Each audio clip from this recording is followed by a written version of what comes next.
Evelyn Hartwell's hands were still shaking when the foreman pushed that letter through the gate slats, not with kindness, but the way a man disposes of something that shouldn't have arrived in the first place. Behind him the laughter started, not loud, worse than loud. The quiet kind, the kind that meant everyone was looking and nobody was going to stop it. She had crossed 5 states for this, 3 weeks on a rattling stagecoach.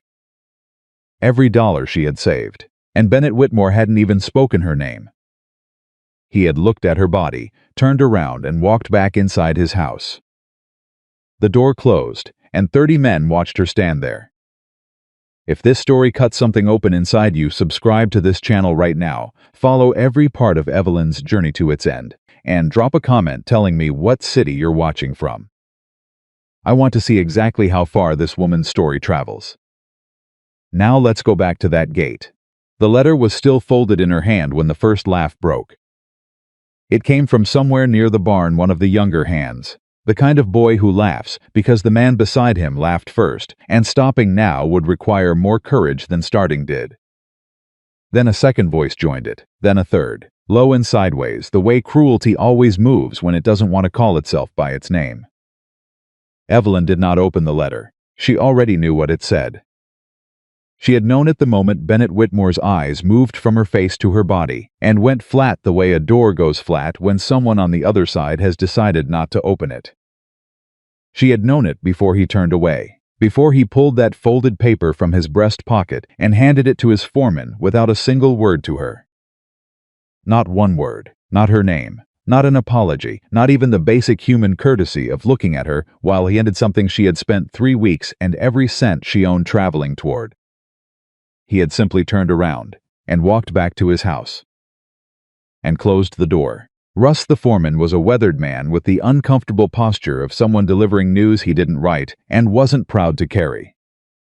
He had come to the gate with the letter held between 2 fingers like he didn't want to touch it either, and when he pushed it through the slats he didn't meet her eyes, and he said, "Ma'am." "I'm sorry," in a voice so low it barely cleared the gatepost. "I'm sorry" meant nothing changed. The letter was still in her hand. The laughter was still in the yard, and Bennett Whitmore was inside his house, done with her, already forgetting she existed. Evelyn pressed her lips together. She had made herself a promise on the stagecoach somewhere in Nebraska. In the dead of the 3rd night, when the wheels hit a bad stretch of road and she couldn't sleep and the doubt came at her, the way doubt always did in the dark, hard and specific and personal. She had made herself a promise: whatever happens, you do not fall apart in front of strangers. You do not give any man the satisfaction of watching you break at his gate. She was going to keep that promise, even now, even standing here in the Montana August heat, with a letter she hadn't opened in a hand that wouldn't stop shaking, and the sound of men laughing at her from across a yard she would never set foot in, and the full weight of 3 weeks of hope pressing down on her chest like something physical. She breathed in, she breathed out. She looked down at her trunk, sitting in the dust beside the gatepost, and she did the arithmetic. $4 and some change in her coin purse, 1 dress on her back, and 3 more in the trunk. Her mother's recipe journal tucked along the left side, where nothing could crush it. Her supply ledgers, 8 years of careful, precise record-keeping from the family farm in Ohio, ledgers she had brought because she had believed, genuinely and completely believed, that a man advertising for a capable wife would recognize capability when it arrived at his door. She had been wrong about that. She set the letter on top of her trunk without opening it. She sat down beside it on the ground, because her legs had made that decision before she did, and she looked at the road ahead of her, long and flat, and leading nowhere she knew, and she thought, very clearly, "All right, Evelyn. Now what?" The laughter in the yard had moved on to other things. She was already yesterday's entertainment. That was something, at least. She didn't have to keep being the punchline. Once, she was no longer interesting enough to look at. She was still sitting there, working through the arithmetic of $4 against the cost of a night's lodging and a coach ticket back to anywhere, when she heard hoofbeats slow on the road behind her. She didn't turn around. She had absorbed enough of other people's reactions for one afternoon. and the thread of composure she was holding herself together with was thin enough that one more look, one more pair of eyes doing that particular inventory of her body and arriving at that particular conclusion might be the thing that snapped it. The hoofbeats stopped, didn't start again. She turned. A man on a gray horse was sitting still in the road, looking at the Whitmore gate, then at her, then back at the gate. Lean and weathered, mid-30s, the kind of man who spent his life outdoors doing work that required actual effort. His hat was pulled low against the sun, his hands were easy on the reins. His expression was the particular stillness of someone thinking, before they speak, not calculating, just careful. He tipped his hat. "Ma'am, sir," she said. He looked at the gate. Looked at her trunk, looked at the letter sitting on top of it, still folded. His jaw moved once, just slightly, the way a man's jaw moves when he's deciding whether to say the thing he's thinking. "You came a long way," he said. 3 weeks, she said. "From Ohio. Got family nearby, someone expecting you?" "No place to stay tonight?" She opened her mouth. Closed it, looked back at the road ahead of her, and the mathematics of $4 and nowhere to go. "I'll manage," she said. He was quiet for a moment. "I've been sitting on this road for about 10 minutes, I said. Watched 4 horses pass you by. Didn't stop, didn't slow down." He said it the way a man reports, weather, no drama, just fact. That seemed wrong to me. She looked at him properly then. In her experience, which was considerable and not always kind, men who stopped to offer things generally wanted something back. That was the arithmetic of that particular situation, the one she had learned young enough that it had become reflex. She looked for the calculation behind this man's face. For the angle, for the thing underneath the offer that would eventually become the cost. She didn't find one. What she found was a man who was genuinely bothered by something he'd witnessed and had decided to do something about it, because that was apparently the kind of man he was. "My name is Caleb Whitlock," he said. "I run a small ranch about 3 miles east. Nothing impressive, seen better seasons than this one. But there's a spare room and a meal tonight." He held her gaze. "You don't have to trust me because I said so. You don't have to stay 1 day longer than you want to. But you're not sleeping beside this road tonight, not if I can help it."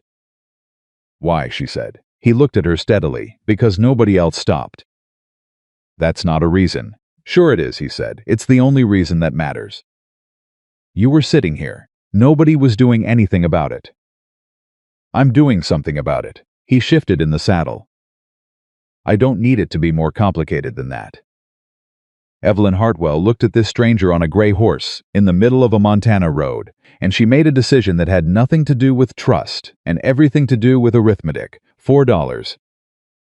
No family, no plan, 100 miles from anywhere she knew. "My name is Evelyn Hartwell." She, "Yes, ma'am," he said. "I know." I heard the announcement from the road. Something moved through his expression, not quite anger, but in the neighborhood of it, and controlled the way a man controls something he's decided isn't his place to say out loud. "I'm sorry for how that was done. Nobody deserves to be received that way." She stood up, picked up one end of her trunk. "Can your horse manage this?" "We'll figure it out," he said. And he swung down from the saddle without being asked and came to the other end of the trunk and lifted it. That was the first thing she noticed about Caleb Whitlock. He didn't wait to be thanked before he started working. They loaded the trunk across the back of the horse and walked the 3 miles east, with Caleb leading the animal by the bridle and Evelyn walking beside him. He didn't fill the silence with nervous talk. He didn't explain himself further or try to make her feel better about the situation with words. He simply walked beside her and let the silence be what it was, 2 strangers moving from one place toward another, and she found, to her own surprise, that she didn't mind it. After a while, she said, "How long were you watching?" "Long enough," he said. "Long enough to see all of it?" "Yes." She nodded once and looked at the road ahead. "Then you know it wasn't." She stopped. Started again. "He didn't read my letters, the ones I sent before I came. I wrote 3 of them. I told him exactly what I could do: farm management, supply systems, cattle records, food preservation, crew logistics. All of it. I was very specific." She paused. "He didn't read them." Caleb was quiet. He saw the advertisement answered, she said. He didn't see who answered it. No, Caleb said. He didn't. I'm not telling you this because I want sympathy, she said. I'm telling you because I want you to understand what you're taking on, if you're taking on anything at all. I'm not a woman who needs rescuing. I'm a woman who needs a fair situation. Those are different things. He glanced at her sidelong. I understand the difference. Good, she said. Then we're starting honest. His property appeared at the end of a long approach road, flanked by fencing that needed work not desperately, but noticeably. The barn was solid, the paint surrendered long ago.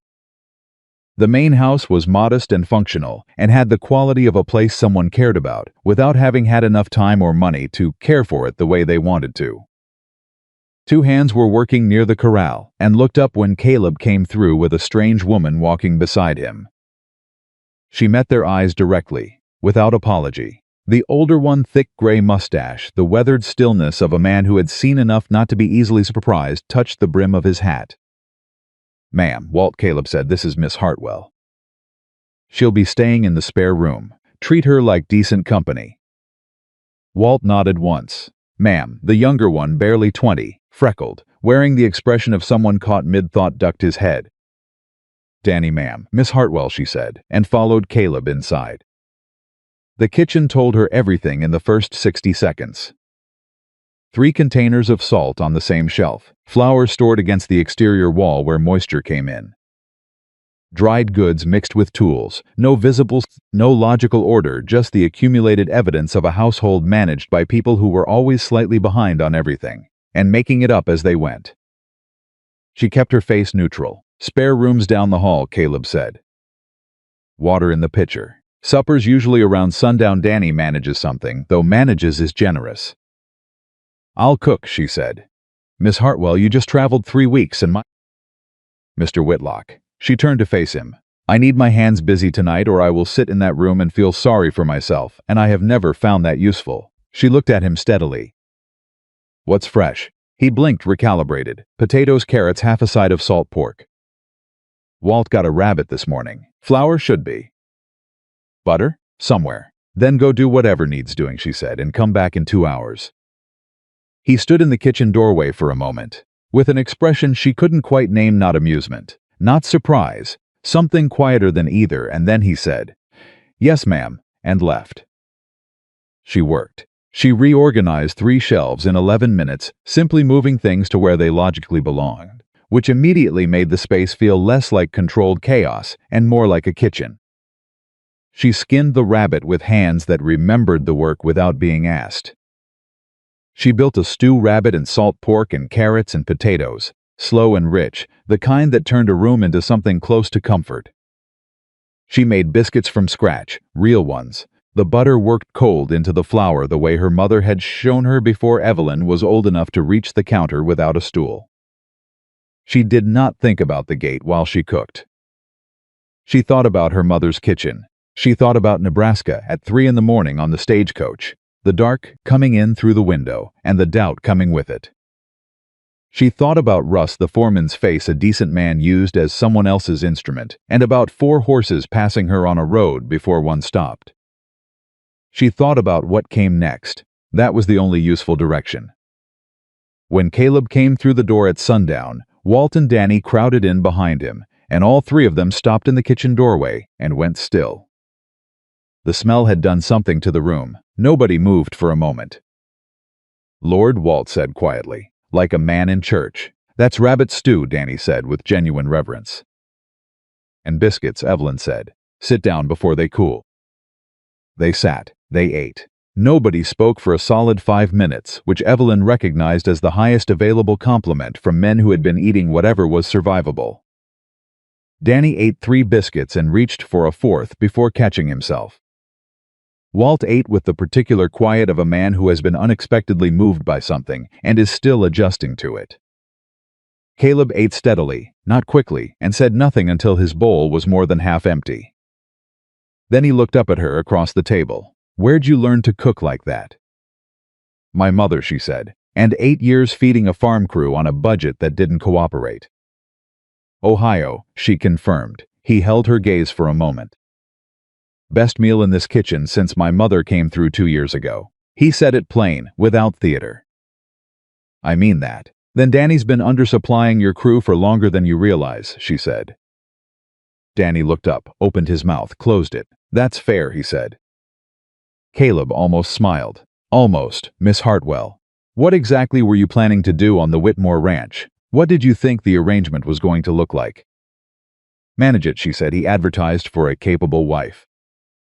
I'm capable. I've been running farm operations since I was 20. Supply systems, cattle records, food storage, crew logistics, financial tracking. She folded her hands on the table. I sent him 3 letters explaining exactly that.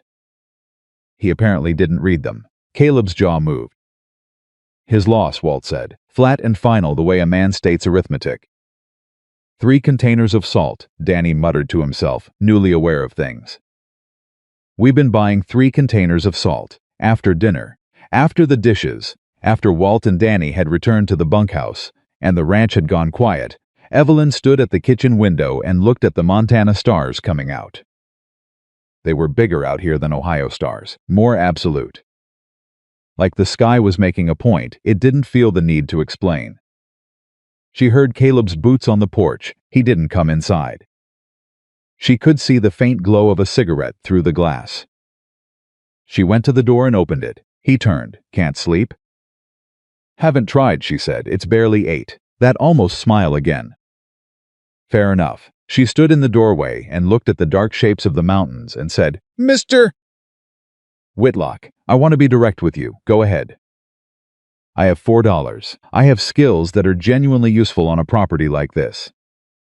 I don't want charity, and I'm not interested in being someone's act of conscience. I've been that before. She met his eyes. If there's a real arrangement to be made here, a working one, fair, on both sides, I'm interested in that conversation. If there isn't, I'll figure out my own way forward in the morning. Either way, I appreciate tonight. He was quiet. He took a draw off the cigarette and looked out at the dark for a long moment. I stopped on that road today because it was right, he said. Not because I needed anything from it. He looked at her. But I'll tell you honestly, that meal tonight was the first time in a long while this place felt like a home, instead of just somewhere I work. And your 3 shelves look better organized than anything in this kitchen has in 2 years. He paused. Whatever you were planning to do on the Whitmore Ranch, I could use half of it here. She studied him. You're not doing this out of pity. I'm doing it because your supply list is going to save me real money and your biscuits made Walt emotional, and those are 2 things I can use. He held her gaze. I don't need a more sentimental reason than that. $20 a month, she said, plus room and board. And I'll need to see your financial records, all of them. He didn't flinch. Done your purchasing history. Cattle counts, feed costs after breakfast, he said. She nodded once. Good night, Mr. Whitlock. Good night, Miss Hartwell. She went inside. He stood on his porch and finished his cigarette under the Montana stars, and he thought about a gate and a man who had looked and not seen, and a woman sitting in the road while 4 horses passed without slowing. He thought about the way she had walked through his front door and within 60 seconds known exactly what was wrong with his kitchen. He thought about 7 pages of supply inventory, written overnight from memory, because she couldn't sleep and it seemed useful. He thought about what Bennett Whitmore had thrown away. He shook his head slowly in the dark. His loss, Walt had said. Caleb dropped the cigarette and put it out with his boot. His loss, he thought, and mine to figure out what to do about. He went inside. The next morning she was in the kitchen before first light. He came in at sunrise and found the coffee made, the stove burning, and a list on the table, 7 pages, front and back, in handwriting so precise it looked typeset. He picked it up. What is this? Supply inventory, she said without turning from the stove. What you have, what's missing, what's stored incorrectly, and what you've been overpaying for. Page 6 is a rough estimate of how much money the salt situation represents as a recurring waste pattern across 12 months. He stared at the pages. Danny came in, leaned over his shoulder. Read in silence, said 3 times with increasing feeling. Walt came in last, poured his coffee, looked at the pages spread across the table. Said to nobody in particular, she's been here one day. One day, Danny confirmed. Caleb read through every page. Set the last one down. Looked across the kitchen at Evelyn, still in her travel dress, hair pinned up, already halfway through a pot of oatmeal nobody had asked for. He thought about the gate, about a man who had looked at this woman and seen nothing worth keeping.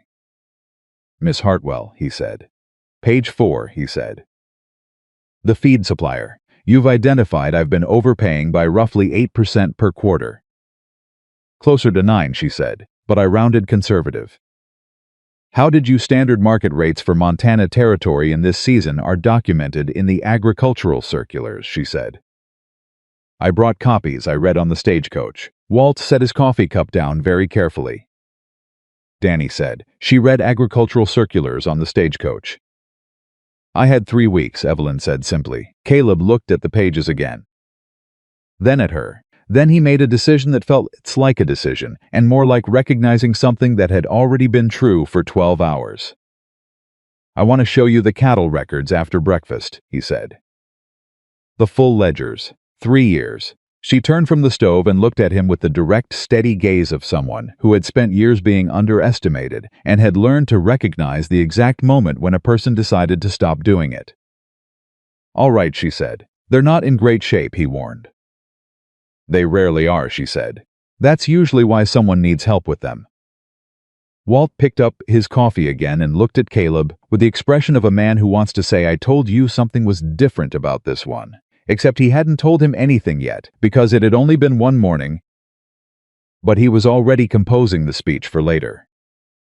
The cattle ledgers were exactly as bad as Caleb had predicted, and exactly the kind of work Evelyn had been doing for 8 years. They spent 3 hours at the kitchen table after breakfast, Caleb explaining the history, Evelyn asking precise questions and writing in the margins of a spare page she'd produced from her trunk. And slowly the shape of the problem becoming clear between them.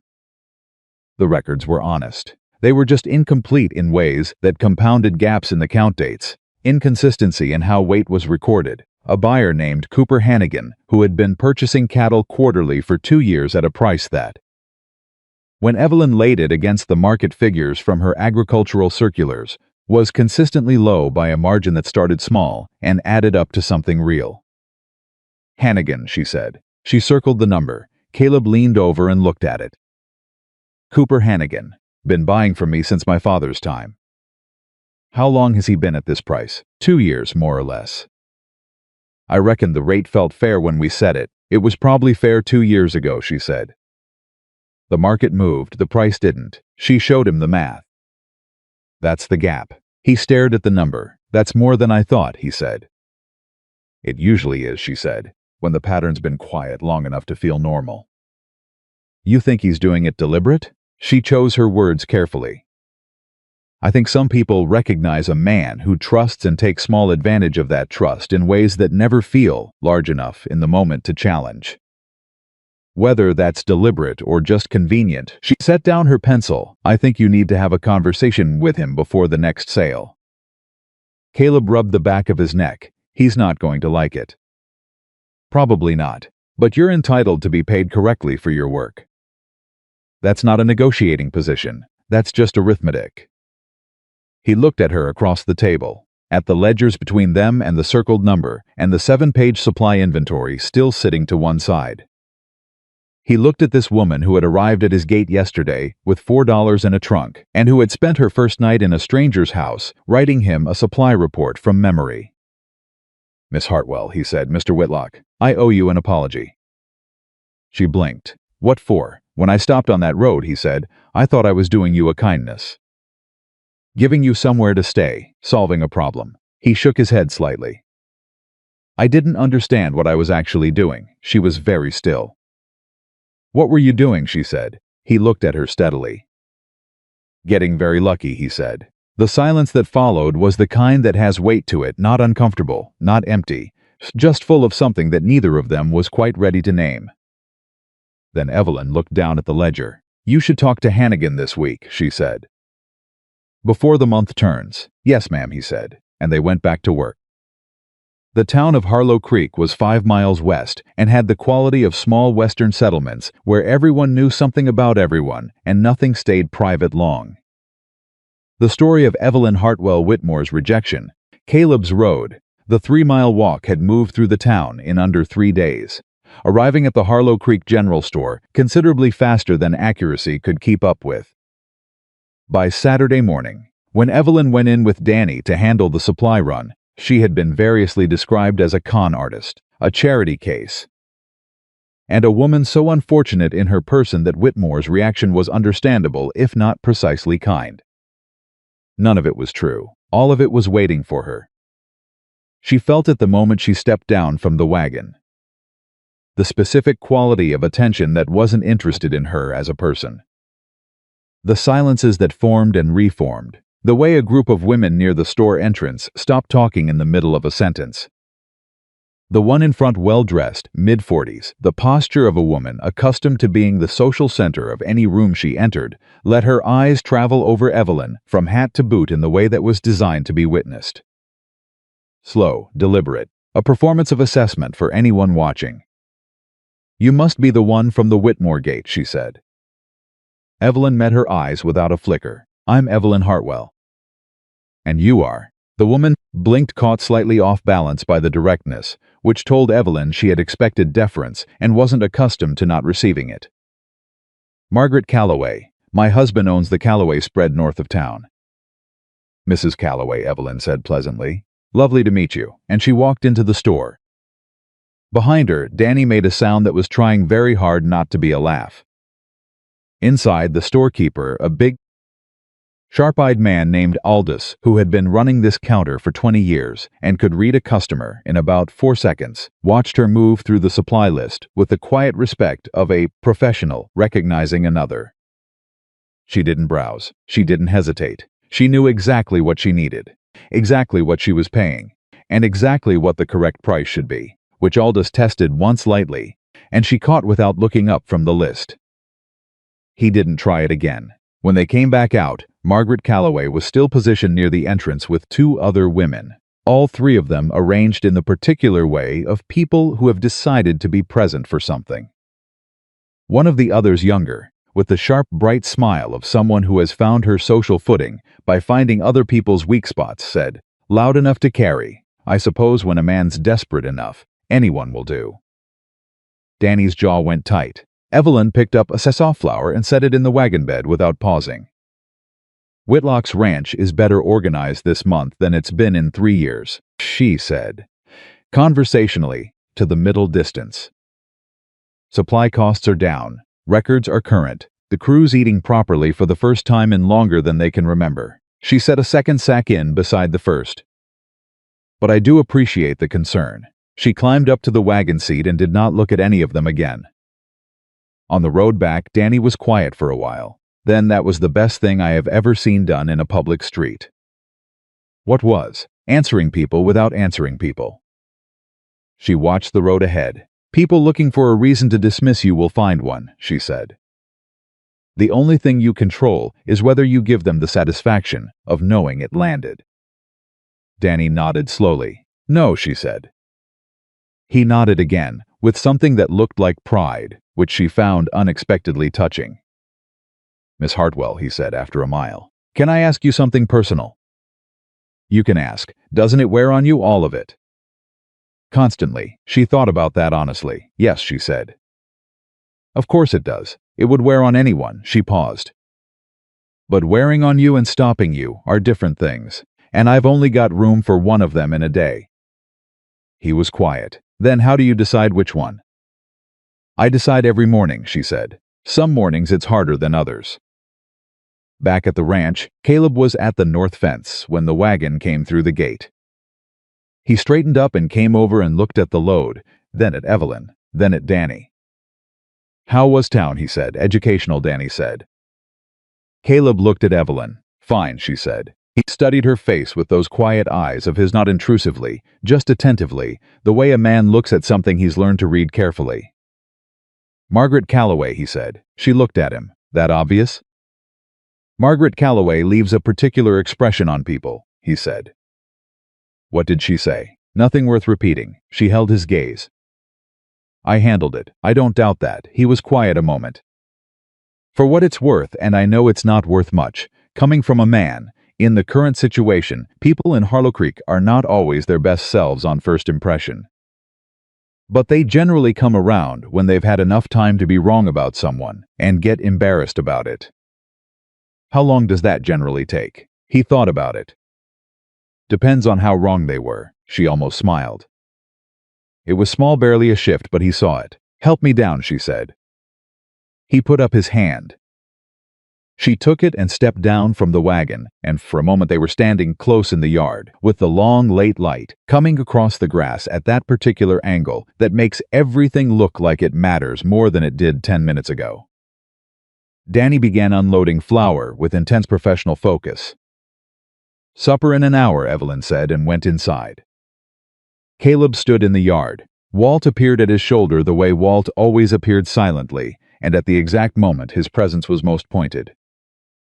You going to stand here all evening, Walt said, or are we finishing that fence? Fence, Caleb said. Good, Walt said. The fence needs you. Other things are figuring themselves out just fine. He walked back toward the north field. Caleb followed. But he looked back once at the kitchen window, where the lamp was already lit, and the shadow of a woman who had crossed 5 states alone moved behind the glass, capable and steady and entirely, completely herself. He thought about a gate, about a man who had not spoken her name, about a road, and a stopped horse, and a question that had seemed so simple. Where will she go now? Nowhere, he thought. She was already exactly where she was supposed to be. He just didn't know yet if she understood that. He turned back toward the fence. And the lamp in the kitchen window burned on into the Montana evening, steady and warm and certain, the way some things burn when they have finally found the right place to give their light. The conversation with Cooper Hannigan did not go the way Caleb had hoped. He had ridden out to the Hannigan spread on a Tuesday morning, early enough that the dew was still on the grass, telling himself on the way over that it was going to be a straightforward business discussion between two men who had known each other for years. He had Evelyn's figures in his breast pocket, written out in her precise hand on a folded page, the market rates, the quarterly gaps, the total across 24 months. Numbers didn't lie. Numbers were easy to look at together and agree on. What he hadn't counted on was Hannigan's face. Cooper Hannigan was a big man, broad and ruddy, the kind of man who had spent 50 years being the most significant person in any room he occupied and had organized his entire sense of himself around that fact. He came out to the porch when Caleb rode up, and his expression was friendly until Caleb said what he'd come to say, and then it wasn't friendly anymore. You're telling me, Hannigan said slowly, that you rode out here to renegotiate a price we set 2 years ago. The market moved, Caleb said. The price didn't keep up with it. The market. Hannigan said the word like it was something Caleb had invented. Caleb, we shook hands on that price. We shook hands on a fair price 2 years ago, Caleb said. I'm saying it isn't fair anymore, not because of anything between us, because the market changed. Hannigan was quiet for a moment. His eyes moved in a way Caleb didn't like calculating, the way a man's eyes move when he's not thinking about the argument in front of him, but the one he wants to have instead. This wouldn't have anything to do, Hannigan said carefully, with that woman you've got living over at your place. Caleb went very still. I'm just saying, Hannigan said. Man runs his own books for years, does fine. Then a stranger shows up and suddenly he's riding out to renegotiate old agreements. He shrugged, the kind of shrug that wasn't a shrug at all. People talk, Caleb. Let them talk, Caleb said. His voice was level. He was working to keep it that way. I'm not here about anything except what I'm owed for my cattle. The figures are right. You know they're right, or you'd have disputed them instead of changing the subject. Hannigan looked at him for a long moment. 20 ahead, he said finally. Same as before, 22.50, Caleb said. Or I sell to Briggs in the next county. The name landed. Briggs was younger and hungrier and had been trying to break into Hannigan's supplier network for 2 seasons. Hannigan knew it. Both men knew Hannigan knew it. 22, Hannigan said. Done, Caleb said. And they shook on it, and the handshake was about a degree colder than the last one. Riding back, Caleb turned it over in his mind, not the money. Which was right, but the other thing. That woman you've got living over at your place. He had known people would talk. He had known it from the moment he loaded Evelyn's trunk onto his horse on the road outside Whitmore's gate.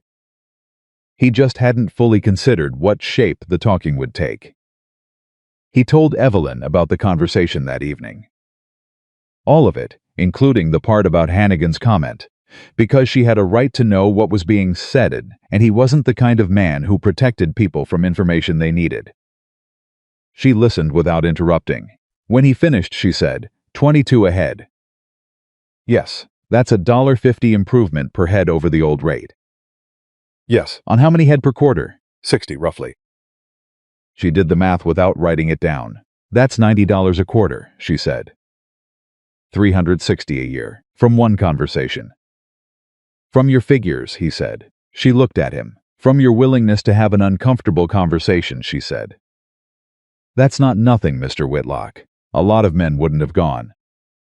He was quiet for a moment. He said, people are talking. About you being here, she said. It doesn't bother you. She looked at him steadily. People were talking about me before I arrived, she said. Bennett Whitmore made sure of that when he canceled the arrangement in front of his entire yard crew. The talking was always going to happen. The only question was whether I was going to let it determine what I did next. She paused. I'm not, he nodded slowly. He said. But you should know, she said, and her voice shifted slightly, not harder, but more direct, that my being here creates a specific kind of problem for you. A single man, a woman living on his property. People in a small territory town don't read that charitably, regardless of what the actual arrangement is. I know what people will say, he said. Do you care? He thought about it honestly. I care about what's true, he said. I don't much care about what people decide to believe when the truth is inconvenient for the story they already want to tell.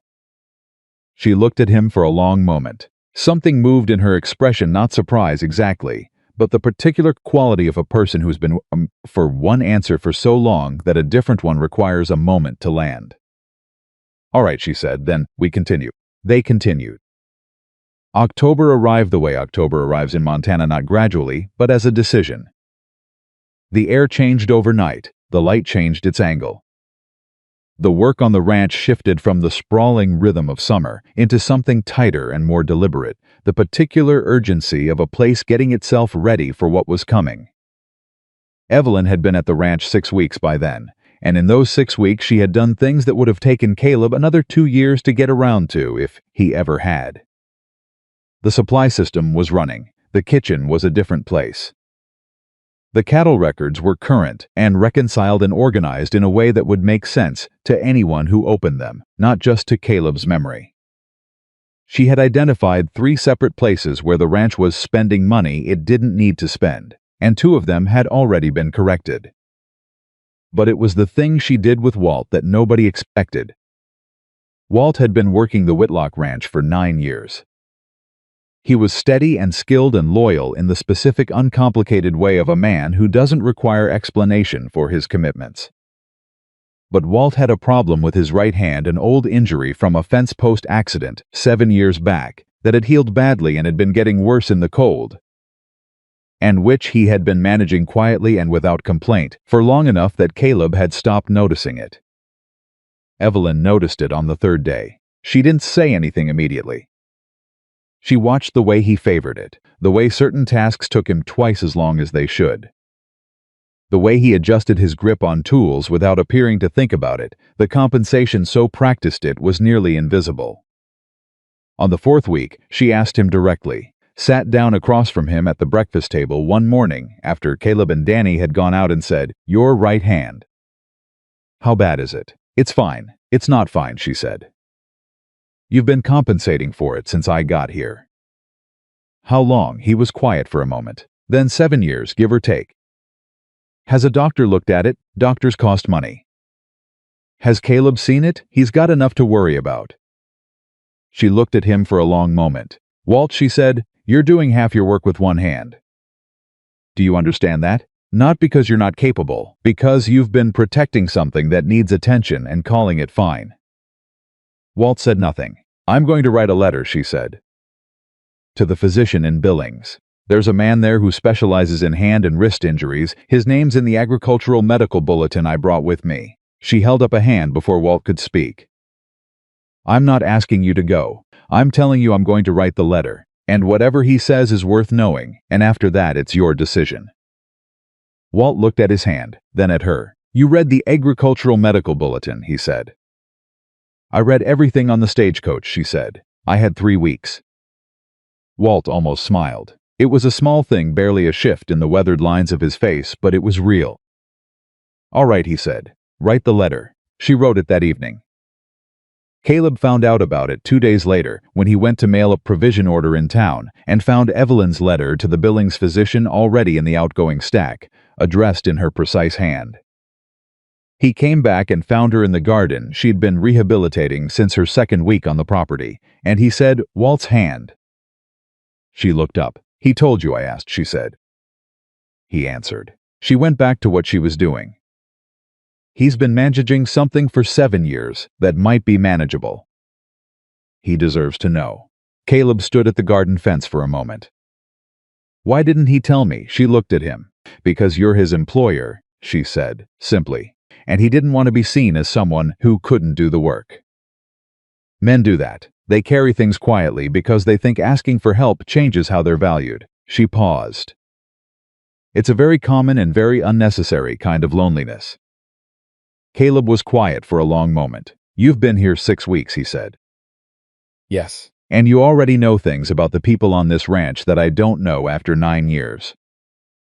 You know different things, she said. You know how Walt works. You know what he's capable of and how to rely on him. I know what he's protecting. She met his gaze. Those aren't the same kind of knowing, but they're both useful. He looked at her across the fence.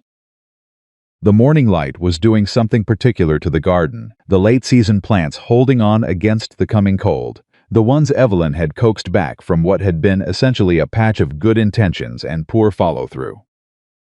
He thought about what she'd just said, and found that it was true in a way that went further than Walt. She knew things about this place that he didn't know. She knew things about him, probably, that he hadn't said out loud. That thought was uncomfortable in a way that wasn't entirely unpleasant, which was its own kind of problem. I'll make sure he goes to Billings, Caleb said. I know you will, she said, and went back to the garden. The letter came back from the Billings physician 3 weeks later.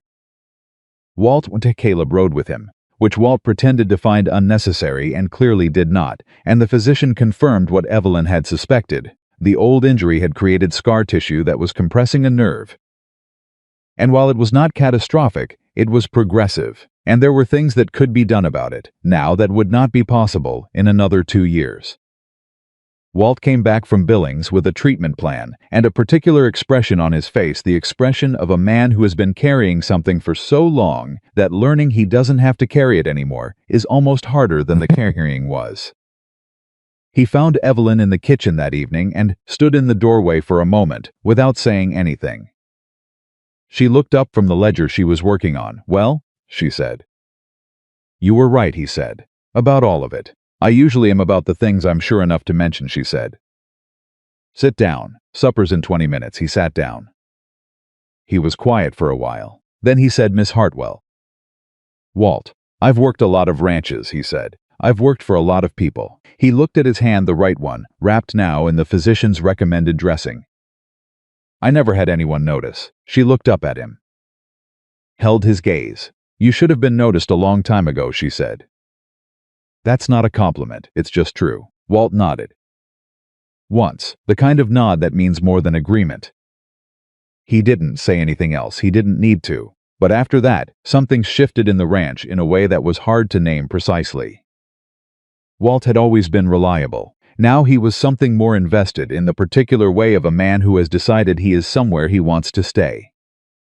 He started coming to Evelyn with problems before they became crises. He started asking her opinion on things she hadn't asked to weigh in on. He started, in small and practical ways, treating her like she belonged here not as a guest, not as a temporary arrangement, but as a permanent part of how this place worked. Danny followed Walt's lead the way Danny always did, which meant the shift happened twice, and it happened fast. The only person who didn't fully settle into the new arrangement was Caleb himself. Not because he was unwilling, not because he doubted her value by this point, 6 weeks in. That was so thoroughly beyond question that the question no longer existed. It was something else, something quieter and more inconvenient. Something that showed up in the specific way he found himself listening for her voice in the morning, before he was fully awake, and the way the kitchen felt different when she wasn't in it, and the way he had started, without consciously deciding to. Timing his returns to the house around meals, not because he was hungry, but because supper was the part of the day when she talked the most. She was interesting. That was the beginning of the problem, and the most honest way to name it. She was the most genuinely interesting person he had been around in years, possibly ever. And he had no idea what to do with that because the arrangement between them was clear and sensible, and he was not the kind of man who complicated clear and sensible arrangements by feeling things he hadn't been asked to feel. He was managing it, mostly. He was managing it until the afternoon Margaret Calloway's husband, Gerald, rode onto the property unannounced. Gerald Calloway was not a bad man. He was a man shaped entirely by the opinions of his wife, which meant he arrived with the posture of someone delivering a message he hadn't written, and the expression of someone hoping it would go quickly. Caleb was at the corral when Gerald rode up. He came out to meet him, and Gerald shook his hand with slightly too much warmth, the warmth of a man establishing goodwill before the awkward part. "Caleb," he said. "Good to see you, Gerald. What can I do for you?" Gerald looked at his hat, looked at the ranch house. Looked at the corral fence, which gave him nothing useful. "Margaret asked me to come," he said. "She's well, you know Margaret." "I do," Caleb said. "She's concerned," Gerald had said. "About the situation.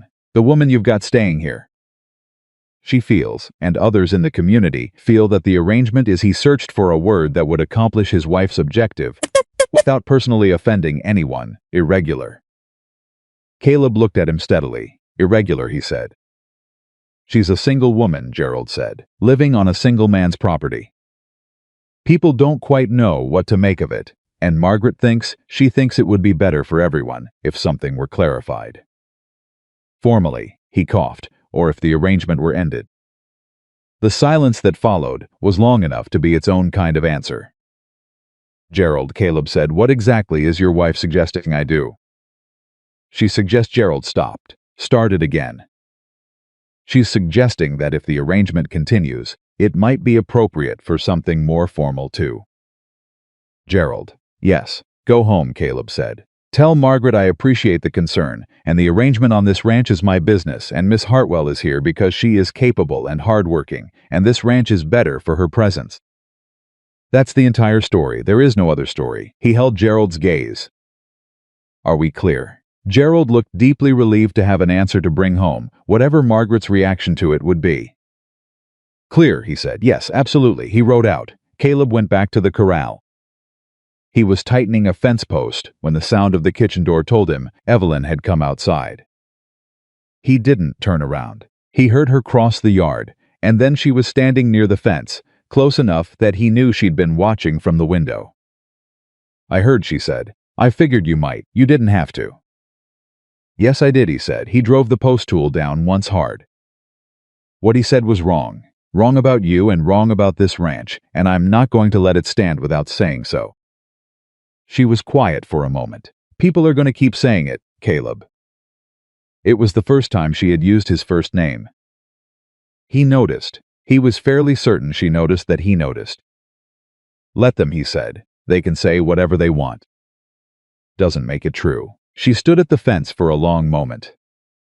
"You're a decent man," she said. "You know that's not as common as it should be." "I'm just doing what's right," he said. "Yes," she said. "That's what I mean." She went back inside. Caleb stood at the fence post and didn't move for a long moment, and Walt, who had the specific gift of appearing silently at moments of maximum inconvenience, materialized beside him with a fence tool of his own. "She called you Caleb. I heard, first time." "Walt, just noting it, don't," Caleb said. Walt picked up the fence tool and started on the next post without another word, and the silence between them was the companionable silence of two men who understood each other perfectly and were choosing, for different reasons, not to say so. The weeks that followed had the particular qualities of something building toward something else, though neither of them was naming it. Evelyn continued her work. She had started, in addition to everything else, a systematic review of what the ranch was producing versus what the county markets were paying. And she had identified that Caleb was selling certain products locally at prices that were roughly 15% below what the same products were fetching in Billings. She put together a summary 6 pages, the numbers clear and sequential, and presented it to him one evening after supper while Walt and Danny were still at the table. He read through it without speaking. When he was done, he looked up. "You're saying we should be selling to Billings directly," he said. "For certain categories, yes," she said. "It means a harder transport, but the margin difference justifies it 3 times over." "The transport alone would cost page 4, she said. He turned to page 4. She had already calculated the transport cost and subtracted it from the differential. The number that remained was still significant. Danny craned his neck to look at the page. Is that real?" "It's real," Evelyn said. Walt looked at the number, looked at Caleb, said nothing, which from Walt meant everything. Caleb set the pages down and looked across the table at Evelyn with the expression of a man who keeps finding himself at the edge of something he hadn't seen coming. "How long did this take you?" "3 evenings, she said. "After you went to bed. You were working after." "I don't sleep much in autumn," she said. "Never have." "Might as well be useful." He was quiet for a moment. "Miss Hartwell," he said. "Evelyn," she said, and then stopped, as if she'd surprised herself. The table went very still. Danny appeared to be suddenly fascinated by his coffee cup.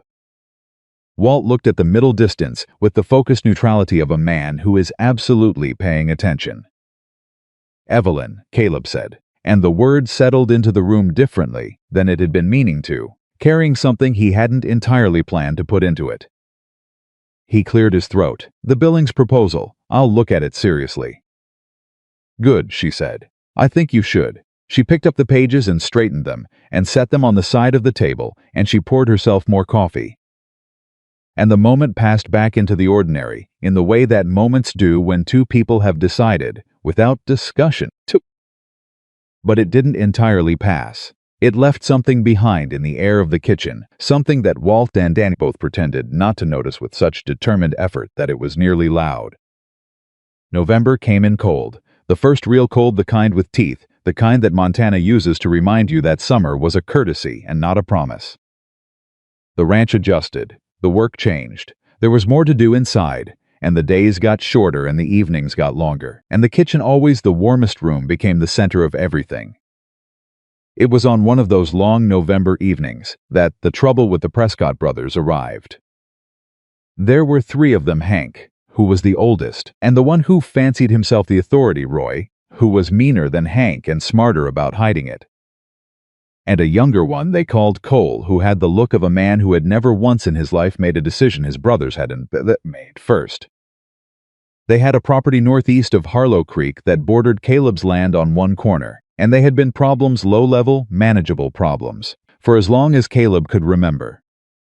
Fence disputes, grazing disputes, the general sourness of men who believed the world had arranged itself wrongly relative to their own importance and who spent considerable energy communicating that belief to their neighbors.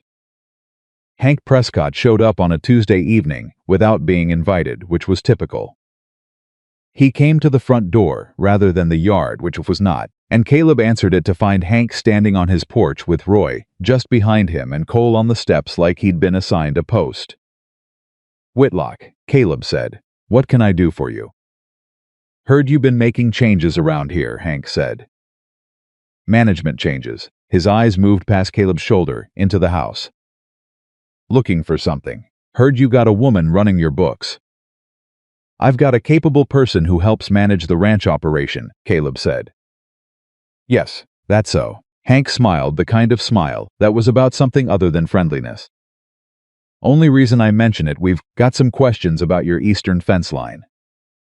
The new corner markers you put up last month, what about them? They're 3 feet over the line, Hank said. Roy measured. Caleb kept his face neutral. The corner markers had been placed by himself and Walt 2 weeks ago. Using measurements Evelyn had checked against the original land survey documents she'd found in a box in the back of the house where they'd apparently been sitting unread for 6 years. Roy measured wrong, Caleb said. Hank's smile didn't move. We've got our own survey. Then we can compare them, Caleb said. Bring the document. I'll have mine ready. This doesn't have to be unfriendly, Hank said. It isn't, Caleb said. It's business. Bring your document. The Prescotts left. Caleb turned to find Evelyn standing in the hallway with the original land survey in her hands, because she had apparently retrieved it from the cabinet the moment she heard the Prescotts' horses in the yard. Page 3, she said, holding it out. Northeast corner. The original boundary marker reference is a specific creek bend, not a fence post. The creek bend hasn't moved. The Prescott fence has. She paused. By approximately 7 feet. Into your land. He took the document. Read the relevant section. Looked up. They've been 3 feet into my land, he said slowly, and they came here to tell me my markers are 3 feet into theirs. Yes, she said. That's... But not uncommon. It tends to work when the person on the other side of it doesn't have access to the original documents. She tilted her head slightly. Do you want me to put together a summary? Survey reference. Legal precedent for boundary disputes in Montana Territory. Comparable cases. He looked at her. You know the legal precedent for boundary disputes in Montana Territory. I know how to find it, she said. I have the territorial law compilation.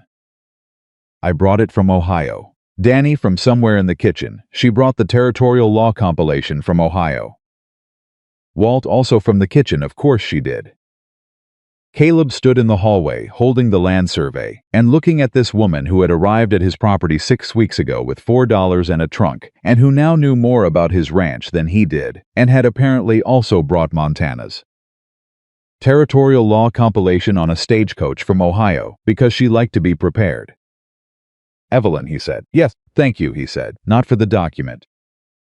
For all of it.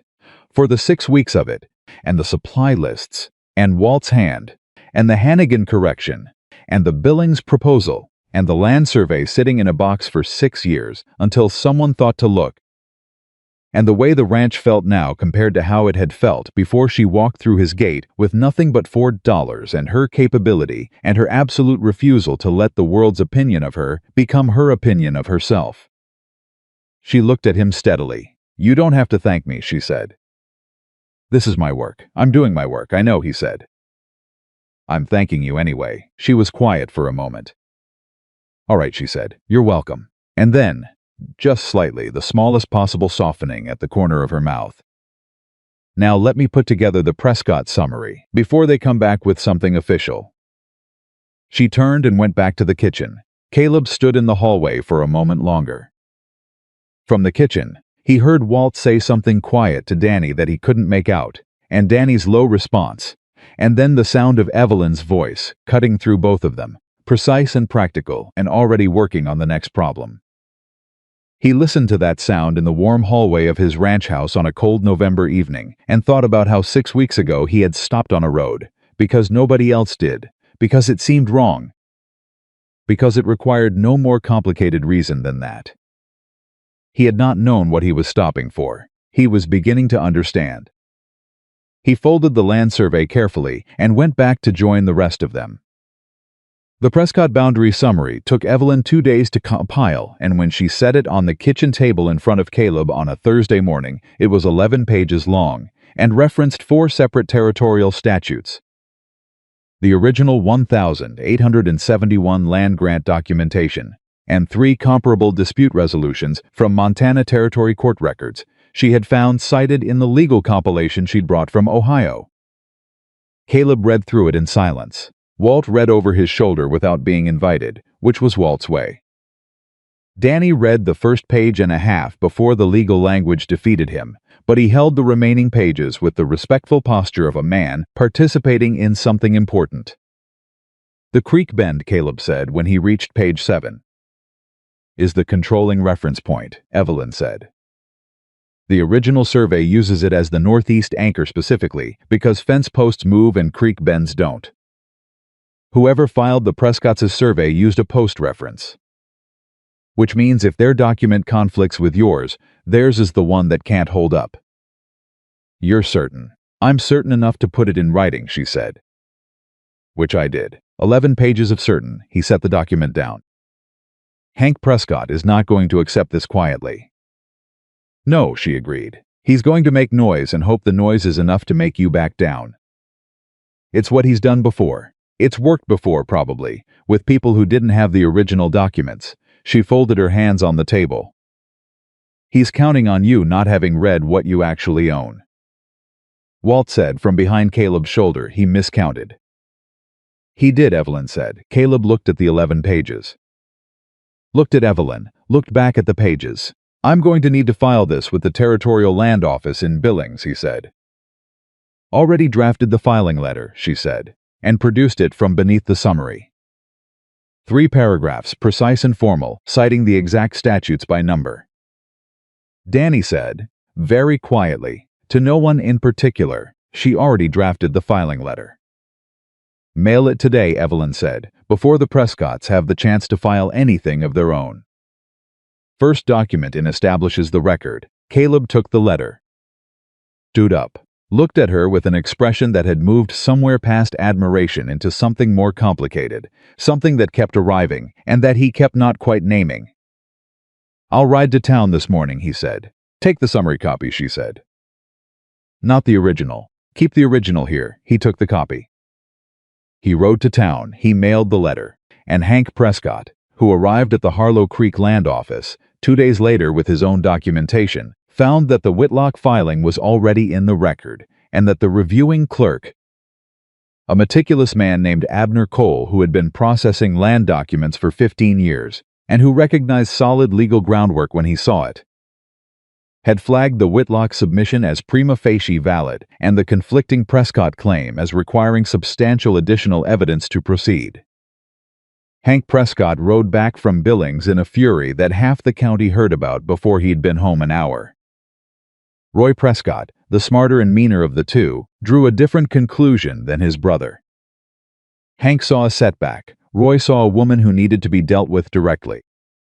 Evelyn found out about Roy's conclusion not from Caleb, who didn't know yet, but from the wife of one of the Harlow Creek merchants, a quiet woman named Clara Sims, who had the habit of noticing things people said when they thought they were only being overheard by their own kind. Clara came to the ranch on a Friday afternoon, unannounced, which was unusual enough that Evelyn came to the door with a dish towel still in her hands and a question already on her face. Mrs. Sims, she said. Clara Sims was a small woman with careful eyes. She had not been among the women outside the general store that first Saturday in town. She had not been warm to Evelyn either, exactly more neutral, watchful, the way of a woman who makes up her own mind on her own timeline. Miss Hartwell, she said, I'm sorry to come without notice. I thought you should know something. Come in, Evelyn said. Clara sat at the kitchen table and folded her hands and said it directly, which Evelyn respected. Roy Prescott was at my husband's store yesterday evening. He didn't know I was in the back. He was talking to someone I didn't see who about you specifically. About how the boundary situation has been handled. She's paused. He said the problem isn't Whitlock. He said the problem is you. He said, she stopped, measuring something. He said someone needs to remind you that you came here with nothing and you'll leave with less. The kitchen was very quiet. Evelyn set the dish towel on the table. Her hands were steady. Her face was steady. Inside, something had gone cold and alert in the way of a person who's heard a threat before and knows how to hear it accurately without letting it become larger than it is. He said that specifically, she said. Word for word, Clara said. I wouldn't have come otherwise. Evelyn nodded once. Thank you, Mrs. Sims. I mean that. Clara looked at her for a moment. Are you going to tell Whitlock? Yes, Evelyn said.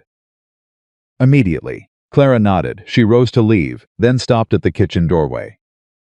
For what it's worth, she said, my husband redid his provision account last month based on the new supply pricing you worked out with Aldous. He's been doing it wrong for 6 years. She paused. He doesn't say things like that easily. She left. Evelyn stood in the kitchen for 60 seconds, thinking. Then she went to find Caleb. He was in the barn with Walt, working on a piece of equipment that had been giving trouble for a week. She told him what Clara Sims had said, all of it, standing in the barn doorway without preamble.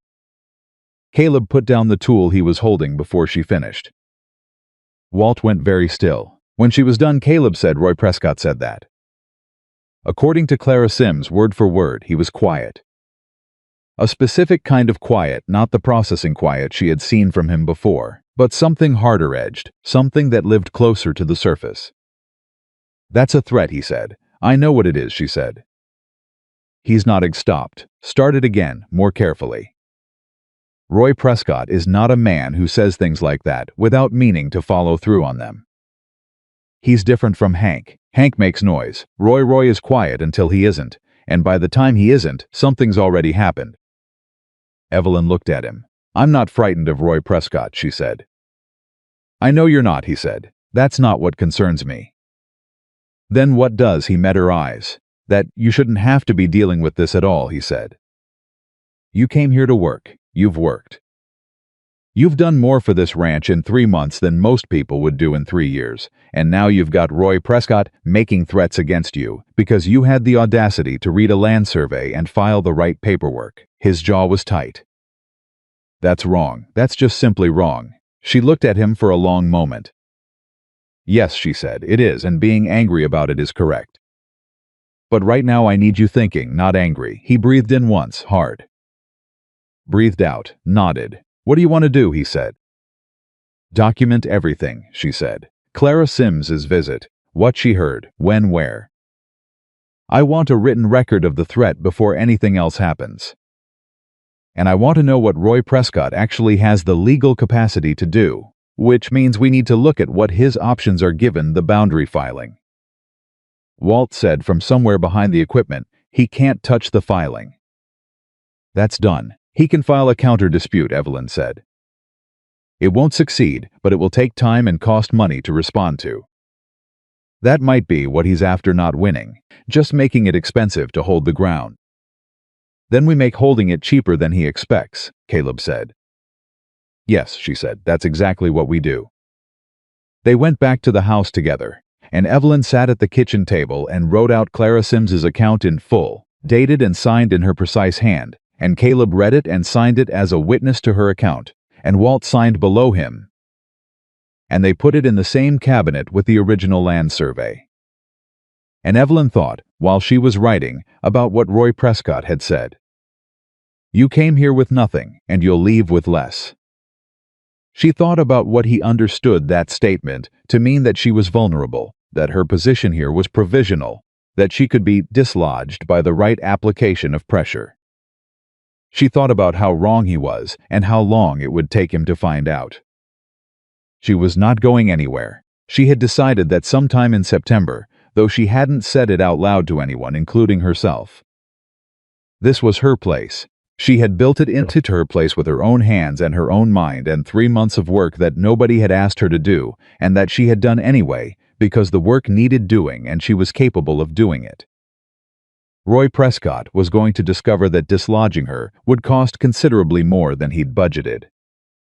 The discovery came sooner than any of them expected. It was a Saturday, the last Saturday of November, the kind of cold that put ice on the water barrel overnight and made the horses blow clouds of breath in the yard. Caleb had ridden into Harlow Creek for a meeting with the grain merchant about a spring contract, and Walt and Danny were working the north fence, and Evelyn was alone in the house, working through the December supply calculations. She heard the horses before she saw them, 2 sets of hooves, coming at a pace that wasn't casual. She went to the window. Roy Prescott and a man she didn't recognize were riding into the yard. She did not panic. She noted the time, 10:30 in the morning.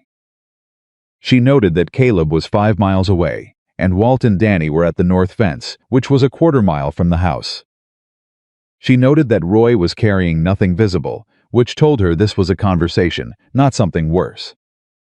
And she noted that she had the land survey documentation in the cabinet, and a clear head and 11 pages of territorial statute reference that said she was on solid ground. She opened the door before they could knock. Roy Prescott looked at her from horseback. He was a lean man with the particular quality of someone who had spent years being underestimated and had learned to use it. His eyes were pale and careful, and not quite friendly in a way that he was careful not to let tip into openly hostile. "Miss Hartwell," he said pleasantly enough. "Mr. Prescott," she said. "Caleb's not," Roy said. "I came to talk to you." She looked at him steadily. "All right," she said. "Talk." He swung down from his horse and came to the porch, the other man staying mounted. Up close, Roy Prescott had the careful, calculating stillness of a man who planned things in advance. "I want to be honest with you," he said. "That would be a change," she said. He blinked, a fast recalibration. He had expected her to be nervous. She was not nervous. He adjusted. "The boundary situation," he said. "There's been a misunderstanding, has there? My brother was hasty," he said. "We don't have to make this a legal matter. We're all neighbors. We can settle this neighborly. The Territorial Land Office already has our filing," she said. "The record is established. Any settlement would need to begin there." His jaw moved. "You're talking about a lot of formal process," he said, "for a 3-foot fence question." "It's a 7-foot question," she said. "And it stopped being informal when your brother came to this door and told Caleb his markers were wrong when the documentation shows it's the other way." Roy looked at her for a long moment. When he spoke again, the pleasant tone had thinned. "Miss Hartwell," he said, "you're new here. You don't know how things work between established families in this territory." "I know how land law works in this territory," she said. "I have the compilation." He stopped. "You have the territorial law compilation." "I read on the stagecoach," she said. "I had 3 weeks." Silence. The man on the horse shifted. Roy Prescott stood on the porch of Caleb Whitlock's house and looked at the woman standing in the doorway. And she watched him going through the particular recalculation of a man who arrived expecting to manage a situation and is finding that the situation is more organized than he prepared for. "What is it you want exactly?" he said. It came out sounding different than he'd intended, less controlled, more direct. "What I want," she said, "is for your fence to be where your property ends. That's all, no more and no less." She held his gaze. "And I want you to understand that this ranch now has documentation that it did not have before. Every acre, every boundary, every agreement, written down and filed and signed." She paused. "Whatever approach worked here before I arrived, it will not work here now. I want you to have that information." Roy Prescott looked at her. He looked at her for a long time. Then he said, "I underestimated you." "Yes," she said. "You did. Most people do." She held the door. "Good morning, Mr. Prescott." He put on his hat, stepped off the porch, mounted his horse. He and the other man rode out of the yard without another word. And Evelyn watched them go, and then went back inside and sat down at the kitchen table and allowed herself exactly 60 seconds of sitting with her hands flat on the table and her breathing deliberate. Because that had required a great deal of composure that she had produced entirely from principle, and it was reasonable to take a moment before going back to the supply calculations. 60 seconds. Then she picked up her pencil. Walt and Danny came back from the north fence for lunch and found her working. She told them what had happened in the same matter-of-fact tone she used for supply reports, and Danny went through 3 separate emotional reactions in about 8 seconds. And Walt sat down across from her and looked at her with the particular gravity of a man measuring something important. "You faced Roy Prescott down alone," Walt said. "I had the documentation," she said. "That's not what I mean," Walt said. She looked at him. He was looking back at her with something in his eyes that she recognized, the specific expression of a person deciding to say something they've been holding. "What do you mean?" she said. "I've worked this ranch 9 years," Walt said. "Before that, I worked 4 others. In 30 years, I have never seen anyone do what you've done to this place in 3 months." He said it the way he said everything, quiet, factual, without decoration. "I want you to know that. Not because you need to hear it, but because it's true and true things should be said. Evelyn looked at her supply ledger for a moment, then at Walt. "Thank you," she said. "That means something coming from you." "Good," he said. "It should." He picked up his coffee cup. "Caleb's going to hear about this from Prescott before he hears it from you. Roy'll make sure of that. Whatever version Caleb hears, it'll be shaped to make you look like you caused trouble." She nodded. "I know, so you should be the one to tell him first," Walt said. "Tonight, before anything else. I plan to," she said. "Good," Walt said, and Evelyn. He waited until she looked up. "When you tell him all of it, including what Roy said to that man in Sims's store." He held her gaze. "He needs to know what he's dealing with, not a version you've tidied up to keep him from worrying." She was quiet for a moment. "You think I do that?" she said. "Tidy things up. I think," Walt said carefully, "that you are a woman who has been managing things alone for so long that sharing the full weight of something doesn't come naturally. And I think that's going to be a problem if you let it be." He paused. "This is his ranch, and you are whatever you are here, which is more than you've let yourself say out loud, but whatever you are, you're not alone anymore. Let him carry some of it." Evelyn looked at the kitchen table for a long moment. "When did you get wise?" she said. "I've always been wise," Walt said. "I just don't waste it on people who won't use it." She almost laughed. The real kind, the kind that surprised her. "All right," she said. "I'll tell him everything." Caleb came back from town in the late afternoon, and she told him at the kitchen table, Walt and Danny both absent with unusual considerateness. And she told him all of it the way Walt had said, nothing tidied, nothing reduced to keep his worry manageable. The yard, Roy's words, the conversation on the porch, Roy's face when she mentioned the territorial law compilation, what Clara Sims had reported. Caleb listened to the whole of it without interrupting. When she finished, there was a silence that had different quality than his usual silences. Harder, more focused. "He came here when he knew I was gone," Caleb said. "Yes. He thought you'd be easier to handle without me here." "Yes. And instead you handled him with the territorial law compilation and 11 pages of statute." "And the original survey," she said. He looked at her. There was something in his face that she had not quite seen from him before, something that had moved past respect and past admiration, and was sitting closer to the particular tenderness of a man looking at someone he has been trying not to feel.